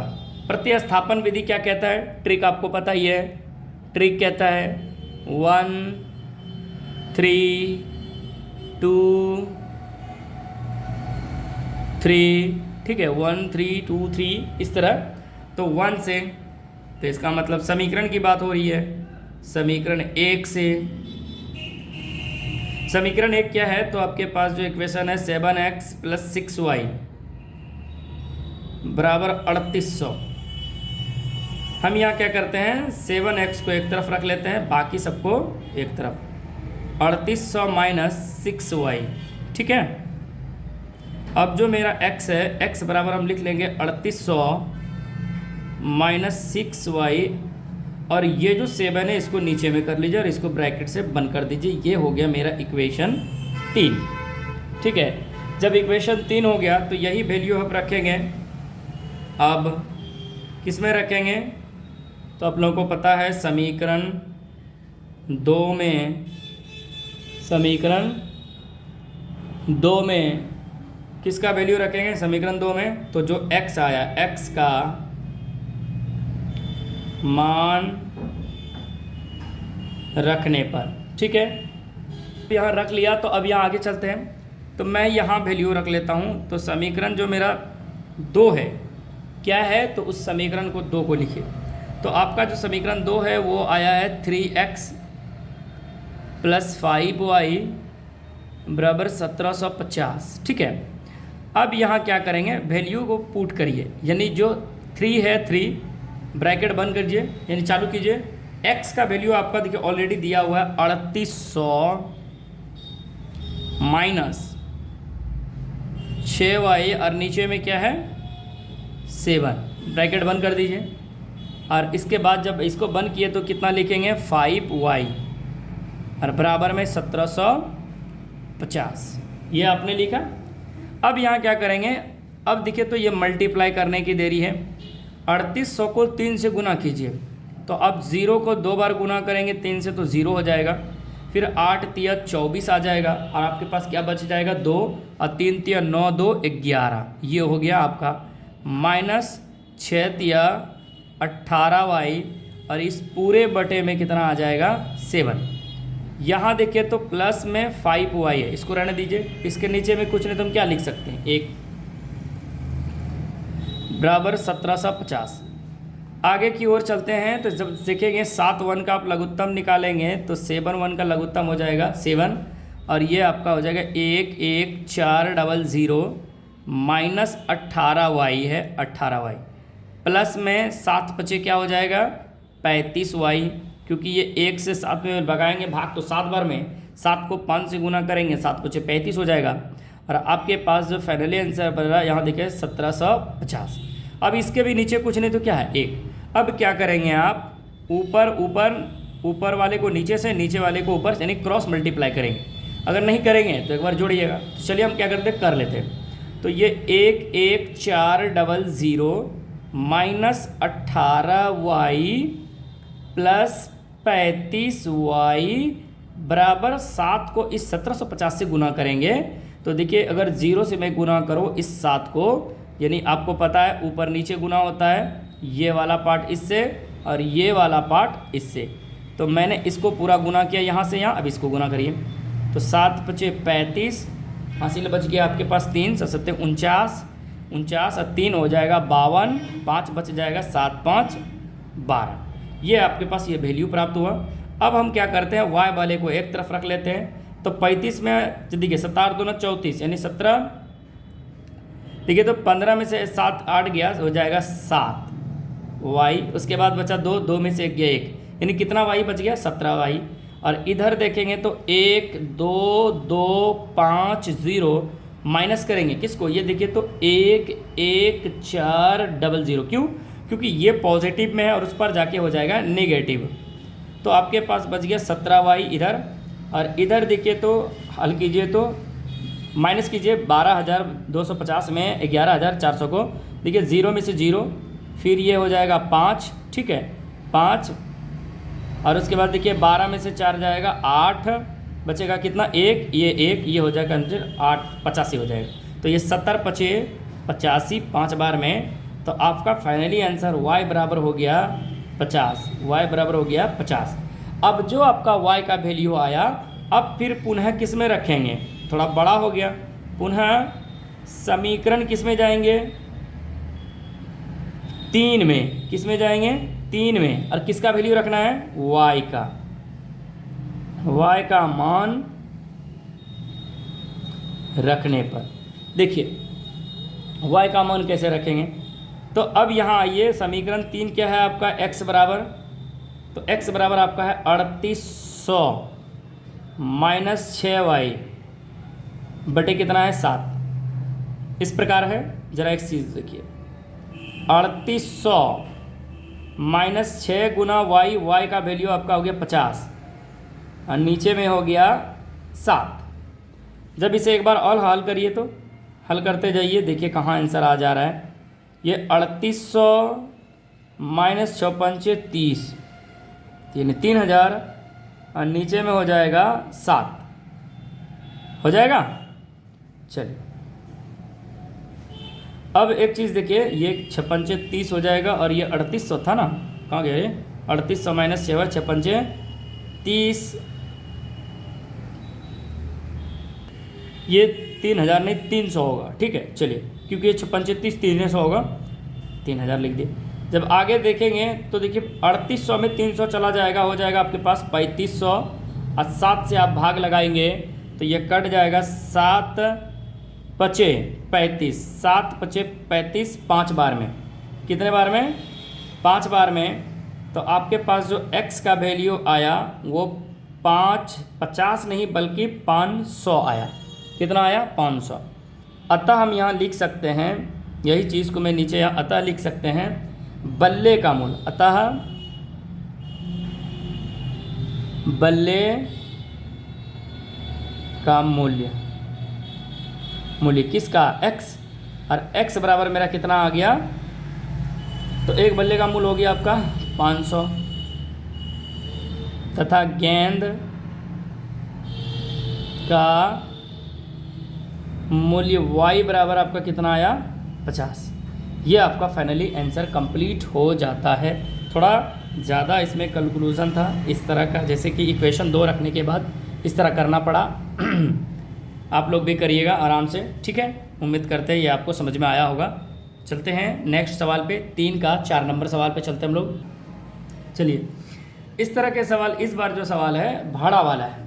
देखिए ध्यान दीजिए, 4 नंबर सवाल कहता है एक नगर में टैक्सी के भाड़े में, टैक्सी है उसका एक भाड़ा होगा, आपको पता ही है।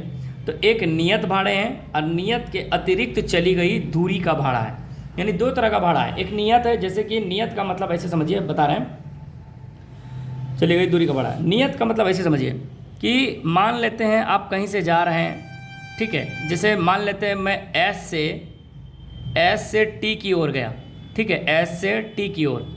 तो ये मेरा फिक्स है कि एस से टी की ओर जाएंगे तो इसका भाड़ा जो मेरा है, मान लेते हैं ये नियत भाड़ा है। कुछ भाड़ा होगा तो यहाँ हम मान लेते हैं एक्स। क्या मान लेते हैं? एक्स मान लेते हैं। क्या मान लेते हैं? एक्स। अच्छा, एक्स के जगह पे हम मान लेते हैं 2, अगर कोई दिक्कत ना हो तो 2, 3, 4 आप 5 कुछ भी मानिए।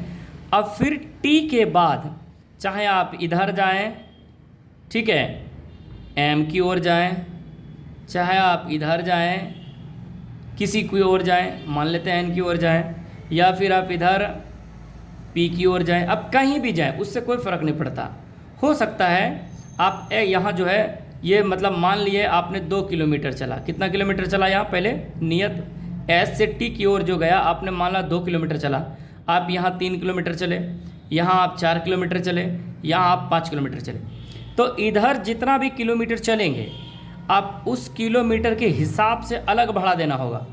लेकिन जो एस से आप टी की ओर चलेंगे तो ये 2 किलोमीटर चलेंगे या फिर जितना भी किलोमीटर होगा। सपोज कीजिए मैं एक फिक्स बता देता हूँ कि जैसे मैंने ये एक्स की जगह पे मैंने माना कि ये 2 किलोमीटर चला, ठीक है, ये 2 किलोमीटर फिक्स है। आप यहाँ एस से टी की ओर जाने पर आपको 2 किलोमीटर चलना है और इसका एक भाड़ा मान लीजिए वो निश्चित भाड़ा है एक्स, यानी एक्स रुपया देना है। हो सकता है 10 रुपया लेता हो सकता है 15 रुपया लेता हो सकता है वो 20 रुपया लेता हो, लेकिन 2 किलोमीटर का। लेकिन जैसे ही 2 किलोमीटर के बाद आप 3 किलोमीटर चलते हैं तो इसका जैसे ये 2 किलोमीटर का 10 रुपया ले रहा है तो इसका मतलब प्रत्येक किलोमीटर 5 रुपया भाड़ा ले रहा है। लेकिन इसके बाद ये कह रहा है कि ये 5 रुपया पर किलोमीटर भाड़ा नहीं लेके बल्कि कुछ और ज़्यादा पैसा लेगा, अतिरिक्त लेगा, क्योंकि ये 2 यानी एस से टी के लिए ही निश्चित भाड़ा 5 रुपया है। या फिर यूँ कहिए इसको हम 5 रुपया बना देते हैं। 2 किलोमीटर यानी यहाँ से टी से यानी एस से टी तक सपोज कीजिए 5 रुपया लेता है, तो कितना किलोमीटर होता है कोई फ़र्क नहीं पड़ता है। लेकिन इसके अलावा अगर यहाँ से आप कहीं जाते हैं तो इसका भाड़ा और इसके भाड़ा में अंतर होगा। क्या होगा? अंतर होगा। किस में? तो एस से टी में जाएंगे तो एक निश्चित भाड़ा होगा, जैसे कि ये 5 रुपया ले रहा है तो वही चीज़ मैंने एक्स को कहा। और यहाँ जो है आपको वाई भाड़ा देना होगा। इधर क्या भाड़ा देना होगा? वाई भाड़ा देना होगा, चाहे वो पी की ओर जाए टी से, या फिर टी से एन की ओर जाए, या टी से एम की ओर जाए, तो आपको भाड़ा क्या देना होगा? वाई रुपया भाड़ा देना होगा, ठीक है। और वाई रुपया भाड़ा देना होगा। चलिए, तो अब ये जो वाई रुपया देना है तो ये अतिरिक्त भाड़ा है। चलिए, यहाँ तो एक चीज़ फिक्स हो गया ना कि जो मेरा भाड़ा है, माना टैक्सी की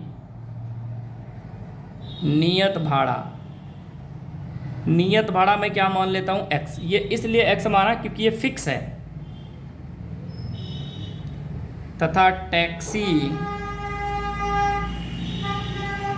के अतिरिक्त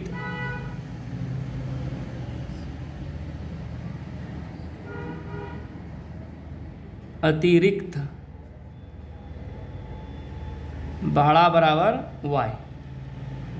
तो ये फिक्स हो गया एक्स तथा अतिरिक्त हो गया वाई। अब प्रश्न से आइए,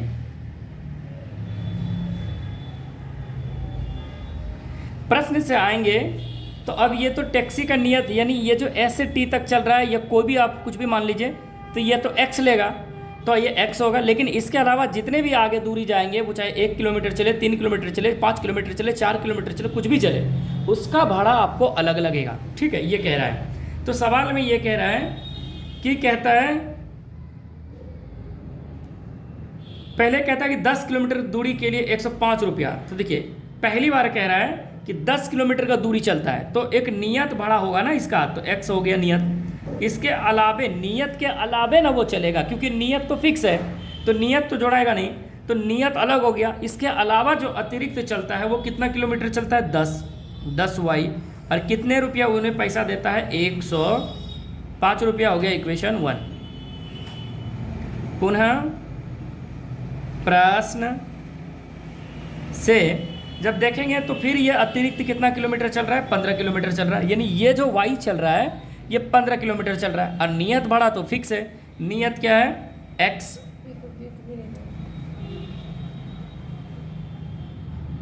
चलिए x बराबर क्या हो गया, यानी नियत भाड़ा क्या हो गया, x। इसके अतिरिक्त ये कितना किलोमीटर चल रहा है इस बार, 15 किलोमीटर, तो 15 वाई। और ये देखिए अदा कितना कर रहे हैं टेम्पो वालों को, यानी टैक्सी वाले को, पैसा कुल कितने दे रहे हैं ये, तो ये इस बार 155 रुपये दे रहे हैं। ठीक है, ये 155 रुपये दिए। इक्वेशन मेरा बन गया 2। अब प्राप्त समीकरण युग्म लिखिए, प्राप्त समीकरण युग्म। प्राप्त समीकरण युग्म में देखिए, जब प्राप्त समीकरण युग्म में क्या प्राप्त हुआ, तो आपका प्राप्त हुआ x + 10y बराबर 105। दूसरा हुआ x + 15y बराबर 155, इक्वेशन 1, इक्वेशन 2।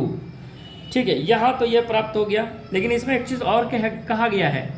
ठीक है, नियत भाड़ा तथा प्रति किलोमीटर भाड़ा क्या है के अतिरिक्त को 25, यानी कहते हैं नियत भाड़ा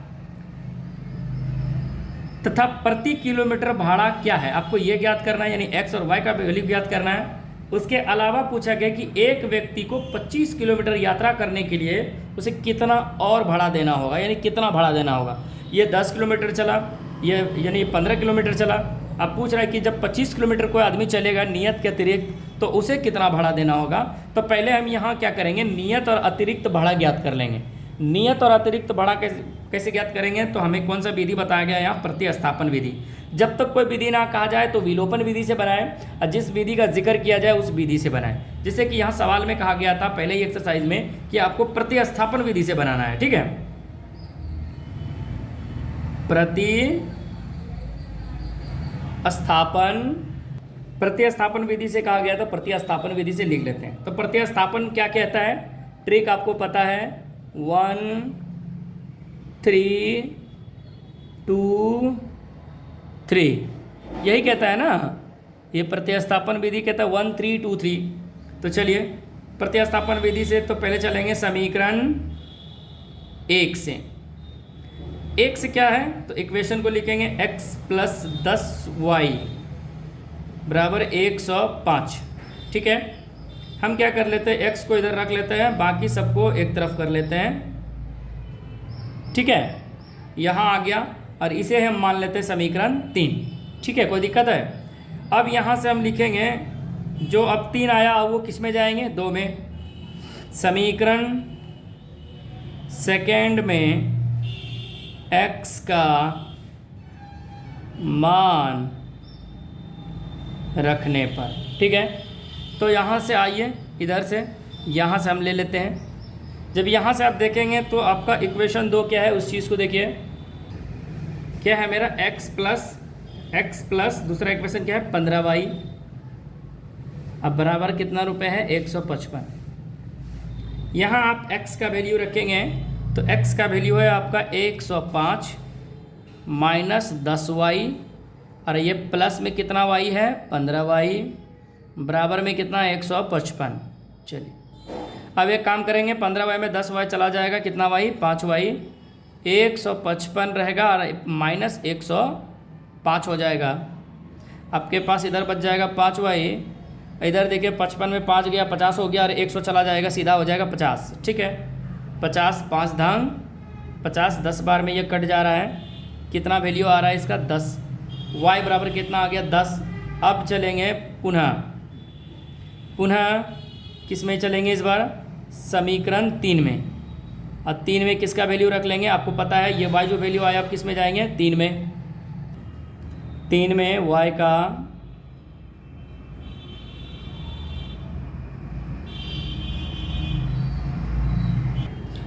रखने पर, तो रखिए 3 क्या है आपका इक्वेशन, तो x बराबर 105 माइनस 10y, यही था इक्वेशन 3। अब यहाँ से क्या करेंगे, x का वैल्यू ज्ञात करेंगे कैसे, तो 105 का 5 माइनस 10 और y का भी वैल्यू कितना आया 10। x बराबर आ गया 105 माइनस 100 हो जाएगा, 10 गुना 10 क्या हो जाएगा 100, और आपका वैल्यू आ गया यहाँ फाइनली 5। अतः हम कह सकते हैं नियत भाड़ा यानी टैक्सी की नियत भाड़ा जो है x बराबर 5 रुपया, यानी नियत भाड़ा जो भी चलता है वो 5 रुपया भाड़ा लेता है। इसके अतिरिक्त जैसे चलता है, अतिरिक्त भाड़ा डायरेक्ट लिख देते हैं। y बराबर ये कितना रुपया लेता है, तो 10 रुपया। यानी इसका मतलब ये हुआ कि ये जो S से T तक चलता है ये 5 रुपया ही भाड़ा लेता है, और ये T से चाहे वो M की ओर चले 4 किलोमीटर या फिर 5 किलोमीटर यानी N की ओर, या फिर P की ओर 3 किलोमीटर, तो ये प्रत्येक किलोमीटर का 10 रुपया भाड़ा लेता है, यानी दुगुना भाड़ा लेता है। ये तो आपका भाड़ा प्राप्त हो गया। अब सवाल में जो कह रहा है उस सवाल को देखिए। अब प्रश्न से फिर से देखिए, प्रश्न से कह रहा है कि नियत भाड़ा के अतिरिक्त अगर 25 किलोमीटर चले 25y तो कितना रुपया उसे भाड़ा देना होगा, ये सवाल है। अब इसको हल कीजिए। सवाल में ये कह रहा, अब ये इसका मतलब यहाँ x का वैल्यू आपके पास कितना प्राप्त हुआ, तो x का वैल्यू 5 प्लस 25 गुना y का वैल्यू 10। अब गुना करिए इसको 5, अब प्लस ये हो जाएगा 250, तो इसका मतलब हो जाएगा 255 रुपये। ठीक है, 255 रुपये, ये आपका फाइनली आंसर हो जाता है। ठीक है, चलिए 3 नंबर का 5 नंबर सवाल पे चलते हैं। ये सवाल है आपका फ्रैक्शन वाला, भिन्न वाला। कहता है यदि किसी भिन्न के अंश और हर में, देखिएगा इस सवाल को ध्यान से, ये 5 नंबर सवाल ये वाला कहता है किसी भिन्न के अंश और हर में दोनों में कहता है जो यानी 2 जोड़ दिया जाए तो वह भिन्न क्या बन जाता है, 9/11 हो जाती है, और अंश और हर हो जाती है। और कहता है हर और अंश में यानी अंश और हर दोनों में 3 जोड़ दिया जाए तो वह 5/6 भिन्न हो जाती है। यानी ये देखिए भिन्न, आपको बताया है मैंने ही भिन्न वाला सवाल बनाने का एक टाइप बताया था। सॉल्यूशन लिखिए, कुछ नहीं करना है, सिंपल सा फंडा है। माना भिन्न का अंश, माना भिन्न का अंश बराबर क्या मान सकते हैं x, तथा भिन्न का हर बराबर क्या मान सकते हैं y, क्या मान सकते हैं y मान सकते हैं। अब प्रश्न से आइए, प्रश्न से आप देखेंगे तो कहता है कि भिन्न बराबर, पहले लिखिए भिन्न बराबर क्या होता है, भिन्न बराबर हो जाता है आपका अंश बटे क्या हो जाता है हर। याद रखिए ये भिन्न बराबर क्या होता है, अंश बटे हर। तो मैं इसी भिन्न को यानी आपका ये देखिए भिन्न पहली बार में कितना हो जाता है 9/11 हो जाता है भिन्न, यही भिन्न 9/11 में बदल जाता है। कब, यानी x और y लिखने के बाद, और क्या करने के बाद, तो कहता है कि अंश और हर में 2 जोड़ने पर, यानी अंश में भी आप 2 जोड़िए और हर में भी आप कितना जोड़िए 2 जोड़िए। तो जब आप दोनों में जोड़ेंगे तो आपका भिन्न 9/11 हो जाता है। तो अब काम क्या करें, गुना करें ये ऐसे, यानी ये 11 से इस ऊपर वाले को और 9 से इस नीचे वाले को, तो 11 गुना x, या फिर आप ऐसे लिखिए x प्लस 2 को 11 से गुना कीजिए बराबर 9 को फिर y प्लस 2 से इस तरह गुना कीजिए। अब यहाँ से लिखने के बाद गुना कीजिए 11x प्लस 11 दूना 22 बराबर 9y प्लस 9 दूना 18। अब यहाँ से इक्वेशन बनाइए 11x और 9y इधर ले आइए माइनस 9y, और ये देखिए आपके पास 18 उस पार में है, 22 उस पार चला जाएगा तो माइनस 22 हो जाएगा, और आपका फाइनली इक्वेशन बनेगा 11x माइनस 9y और बराबर में हो जाएगा -4। ये बन गया आपका समीकरण 1। तो इस प्रकार मेरा प्राप्त समीकरण 1 प्राप्त हो गया। ठीक है, पुनः प्रश्न से देखिए तो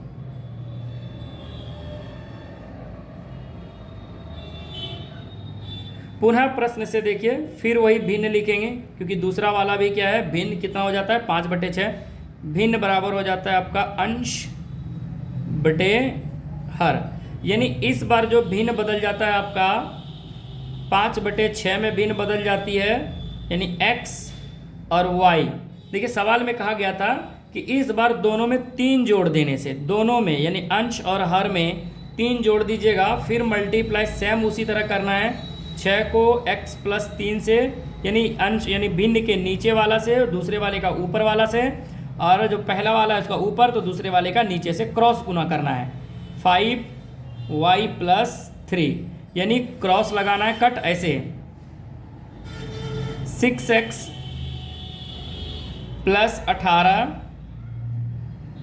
5y 5 दिया 15। तो आप इस प्रकार लिखिए, जैसे कि देखिए मैंने यहाँ लिखा, कैसे लिखा, यानी ये 6 को, यानी इसका जो नीचे वाला 6 है, यानी इस तरह आप गुना कर सकते हैं, यानी इसके नीचे से इसका ऊपर और इसके ऊपर वाले से इसके नीचे से आप गुना करिए ऐसे, और इसका ऐसे, ठीक है। तो 6 लिख के x + 3 और फिर 5 लिख के y + 3, मैंने ऐसे ऐसे गुना करा, फिर गुना करिए 6x + 4 18 5y + 5 दिया 15, आपका यहाँ आ जाए।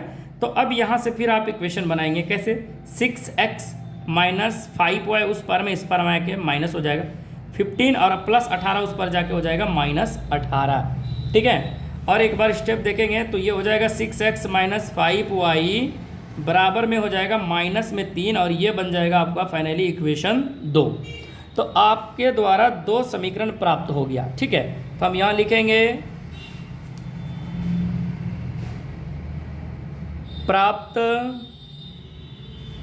समीकरण युग्म। क्या प्राप्त हुआ उसको लिखेंगे। तो मेरा पहला समीकरण प्राप्त हुआ 11x - 9y बराबर -4 इक्वेशन 1। दूसरा प्राप्त हुआ 6x - 5y बराबर -3 इक्वेशन 2। ये 2 इक्वेशन प्राप्त हो गया, और अब हम क्या करना है, हल करना है। कौन सी विधि से, तो प्रतिस्थापन विधि से हल करना है, विधि से, उसमें भी किससे, तो समीकरण फर्स्ट से। चलिए यहाँ तक लिखा मैंने समीकरण फर्स्ट से। तो समीकरण फर्स्ट क्या है मेरा, 11x - 9y बराबर -4। हम क्या करते हैं कि 11x इधर लिख लेते हैं, -4 + 9y उधर जाके पॉजिटिव बन जाएगा, आपको पता है। अब ये मैं क्या कर लेता हूँ, यहाँ सिर्फ x रखता हूँ, -4 + 9y बटे 11 कर लेते हैं इस तरह, और इसका नाम रख लेते हैं मैं समीकरण 3 रख लें। अब चलिए अब किस में जाएंगे तो अब देखेंगे समीकरण 2 में, क्योंकि 1 से 3 जाते, 3 से फिर 2 में, समीकरण 2 में इस बार किसका वैल्यू रखना है, तो x का मान रखने पर जब आप समीकरण 2 में रखेंगे x का मान, तो समीकरण 2 आपका क्या हुआ था प्राप्त, तो आप लिखेंगे 6x - 5y बराबर -3। तो यहाँ आप प्राप्त करेंगे 6, और x का वैल्यू क्या आया हुआ है आपका, यानी जो इक्वेशन 1 में प्राप्त है, ठीक है।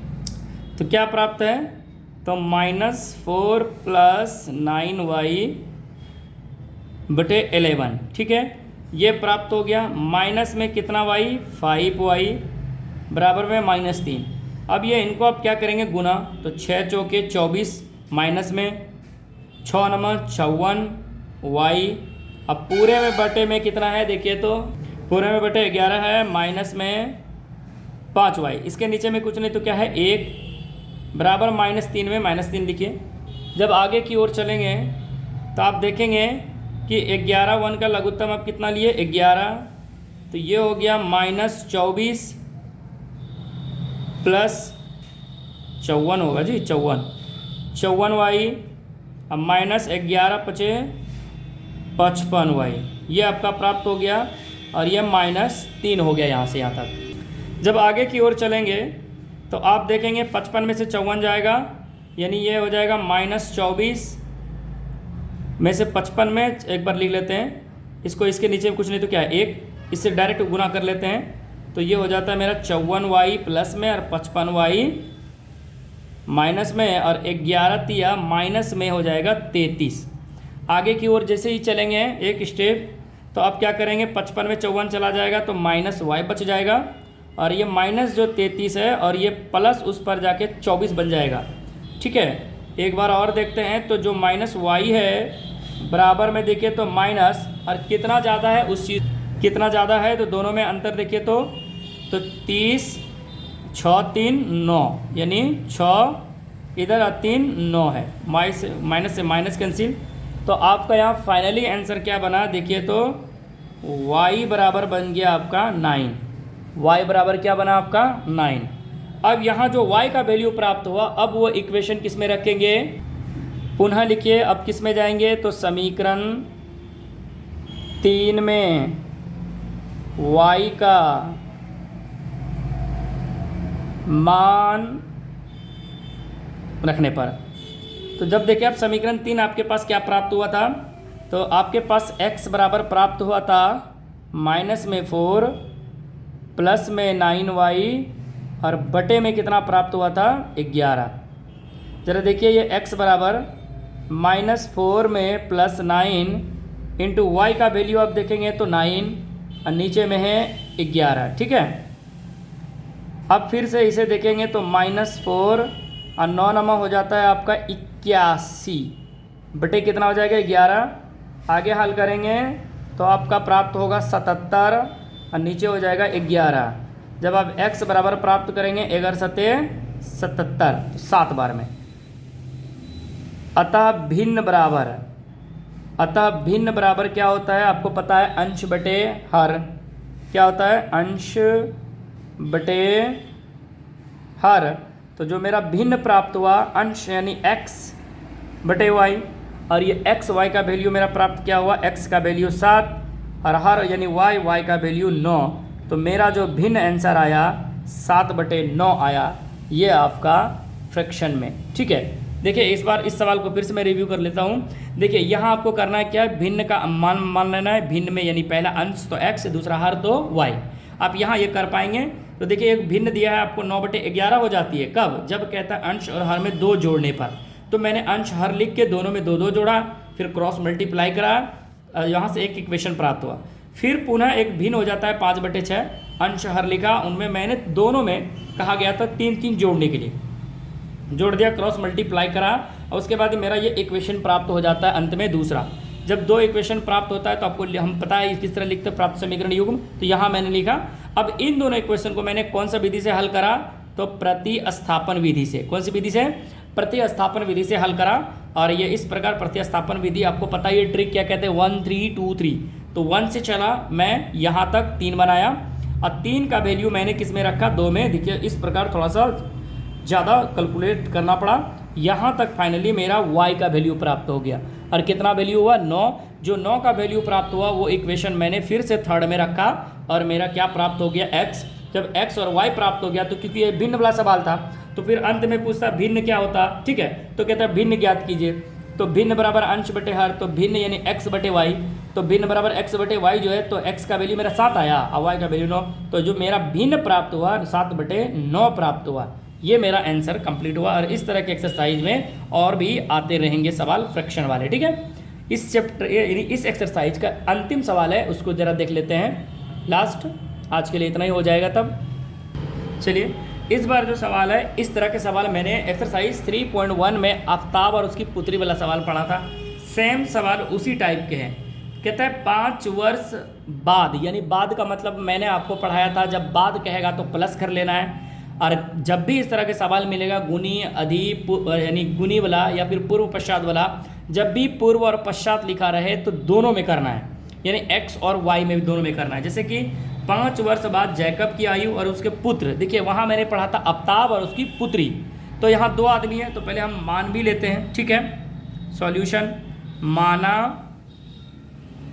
क्या लिखा गया है, जैकब। देखिए ये सवाल है आपका 6 नंबर। 5 वर्ष बाद जैकब की आयु उसके पुत्र की आयु से 3 गुनी हो जाएगी। 5 वर्ष पूर्व, यानी पूर्व का मतलब होता है पहले, जैकब की आयु उसके पुत्र की आयु की 7 गुनी थी, उसने वर्तमान आयु ज्ञात करना है। ठीक है, इसमें करना कुछ भी नहीं है, आपको सिंपल फंडा है कि इसमें करना क्या है कि पहले 2 आदमी को मान लेना है। तो कौन है, पहले जैकब है। कौन है, जैकब।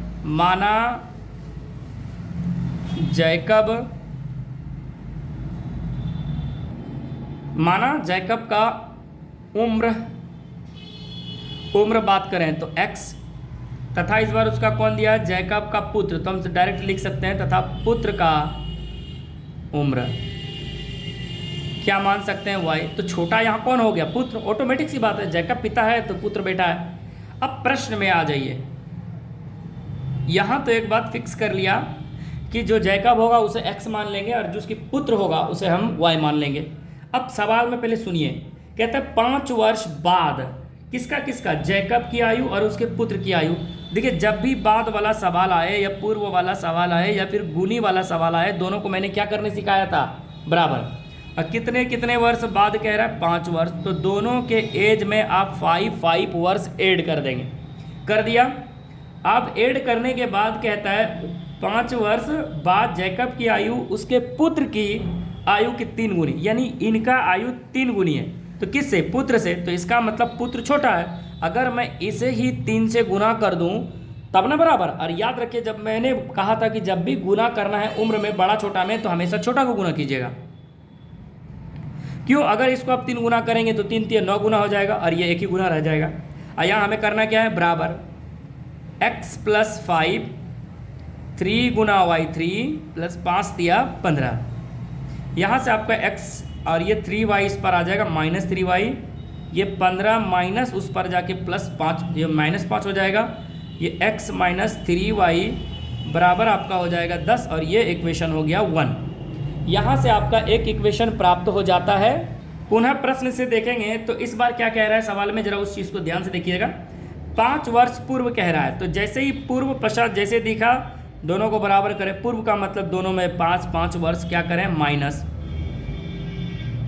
जब 5 वर्ष माइनस करेंगे तो जैकब की आयु उसके पुत्र की आयु की 7 गुनी थी। देखिए, ये 7 गुनी है, 7 से कर देंगे, 7 से तो 49 हो जाएगा। इसका मतलब बेटा को 7 से गुना कर देना है। तो ये हो जाएगा x - 5 बराबर 7y - 7 पंचे 35।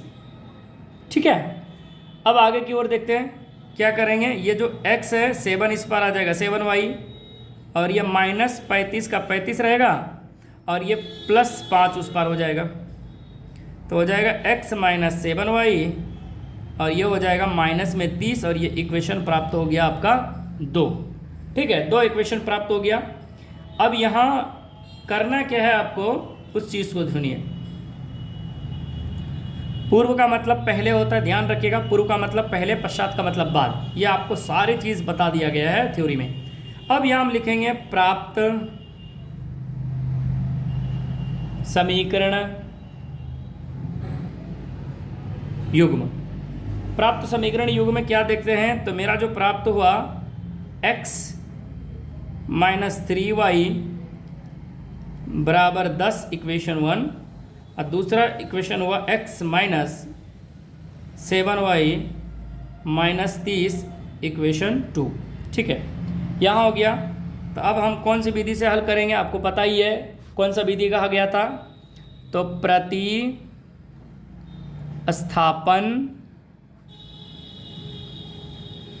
विधि से।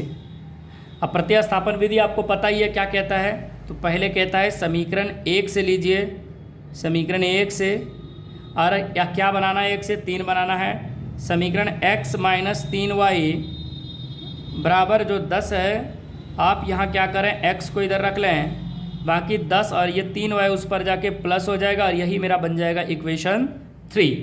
ये इक्वेशन 3 बन गया आपका। ठीक है, अब यहाँ से अब क्या करते हैं हम, अब यहाँ से मान रखना शुरू कर देते हैं। जैसे कि समीकरण किस में रखेंगे इस बार, 2 में। किसका मान, तो किसका वैल्यू आया यहाँ, x का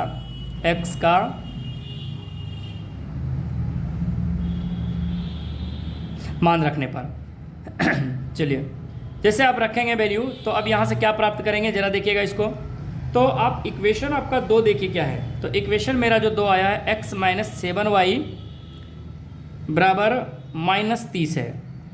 अब यहाँ वैल्यू रखिए, इस x के जगह पे आप वैल्यू रख सकते हैं 10 प्लस 3y, ये x का वैल्यू है, और इधर माइनस में 7y ऑलरेडी पहले से है, माइनस में 30। हल करेंगे तो देखिए तो ये हो जाएगा -4y हो जाएगा, और ये -30 और 10 उधर जाके -10 हो जाएगा, तो -4y बराबर हो जाएगा आपका -40, माइनस से माइनस कैंसिल, 4 से 4 कैंसिल, तो आपका फाइनली यहाँ y बराबर कितना वैल्यू आ गया 10। अब पुनः लिखिए, पुनः जाएंगे और किस में जाएंगे इस बार, तो इस बार आपको पता है 3 में जाएंगे, क्योंकि 1 से 3 बनाया, 3 से 2 में गया, 2 से फिर किस में जाएंगे 3 में। समीकरण 3 में किसका वैल्यू y का रखने पर, तो जो मेरा वो समीकरण 3 आया था, क्या आया था, तो x बराबर आया है 10 प्लस 3y, यानी x बराबर 10 प्लस 3 गुना y का वैल्यू 10। तो यहाँ हम देख पा रहे हैं, क्या देख पा रहे हैं जरा देखिए, तो 10 प्लस 10 दिया 30, और ये आपका वैल्यू हो गया x बराबर 30 10 40। ठीक है, अतः हम यहाँ कह सकते हैं, अतः हम यहाँ कहेंगे क्या, जैकब का आयु या फिर उम्र x बराबर कितना वर्ष, 40 वर्ष। तो यहाँ क्या हो गया, जैकब का उम्र x बराबर 40 वर्ष तथा पुत्र का उम्र, और पुत्र का उम्र क्या माने हैं y, और y बराबर कितना वर्ष आया है आपका तो पता ही है 10 वर्ष। ठीक है, ये आपका फाइनली आंसर ख़त्म हो जाता है, साथ ही साथ ये मेरा एक्सरसाइज भी ख़त्म हो जाता है। ठीक है, ये देखिए क्या करा मैंने, ये आपको पूर्व पश्चात वाला सवाल था, तो जब भी इस तरह का सवाल मिले आपको बराबर करने सिखाया मैंने। ये कर लेने के बाद आपको इस तरह का इक्वेशन बनेगा, यहाँ से ये 2 इक्वेशन बनाया, प्राप्त करा, उसके बाद यानी मैंने प्रतिस्थापन विधि से इसे हल करा, और जो भी वैल्यू आया मैंने उसे अंत में लिख दिया। यहाँ जो है मेरा एक्सरसाइज 3.3 कंप्लीट हो जाता है। आज के लिए इतना ही, साथ ही साथ इस चैनल को सब्सक्राइब करें, बेल आइकन के बटन को दबाएं, जिससे कि आपका नोटिफिकेशन पूरा मिल सके सबसे पहले, और वीडियो को शेयर ज़्यादा से ज़्यादा शेयर करें, जिससे कि आपके क्लासमेट्स को इस वीडियो के बारे में नॉलेज मिल सके। ठीक है, साथ ही साथ इस चैप्टर के समाप्त हो जाने के बाद आप लोगों के साथ हम मिलेंगे साइंस के साथ। ठीक है फ्रेंड्स, तो यानी जैसे मेरा चैप्टर 3 ख़त्म हो जाता है तो हम आप लोगों के साथ मिलेंगे साइंस के साथ, और उसमें भी केमिस्ट्री के साथ मिलेंगे। चलिए आज के लिए इतना ही, थैंक यू, धन्यवाद, बाय बाय।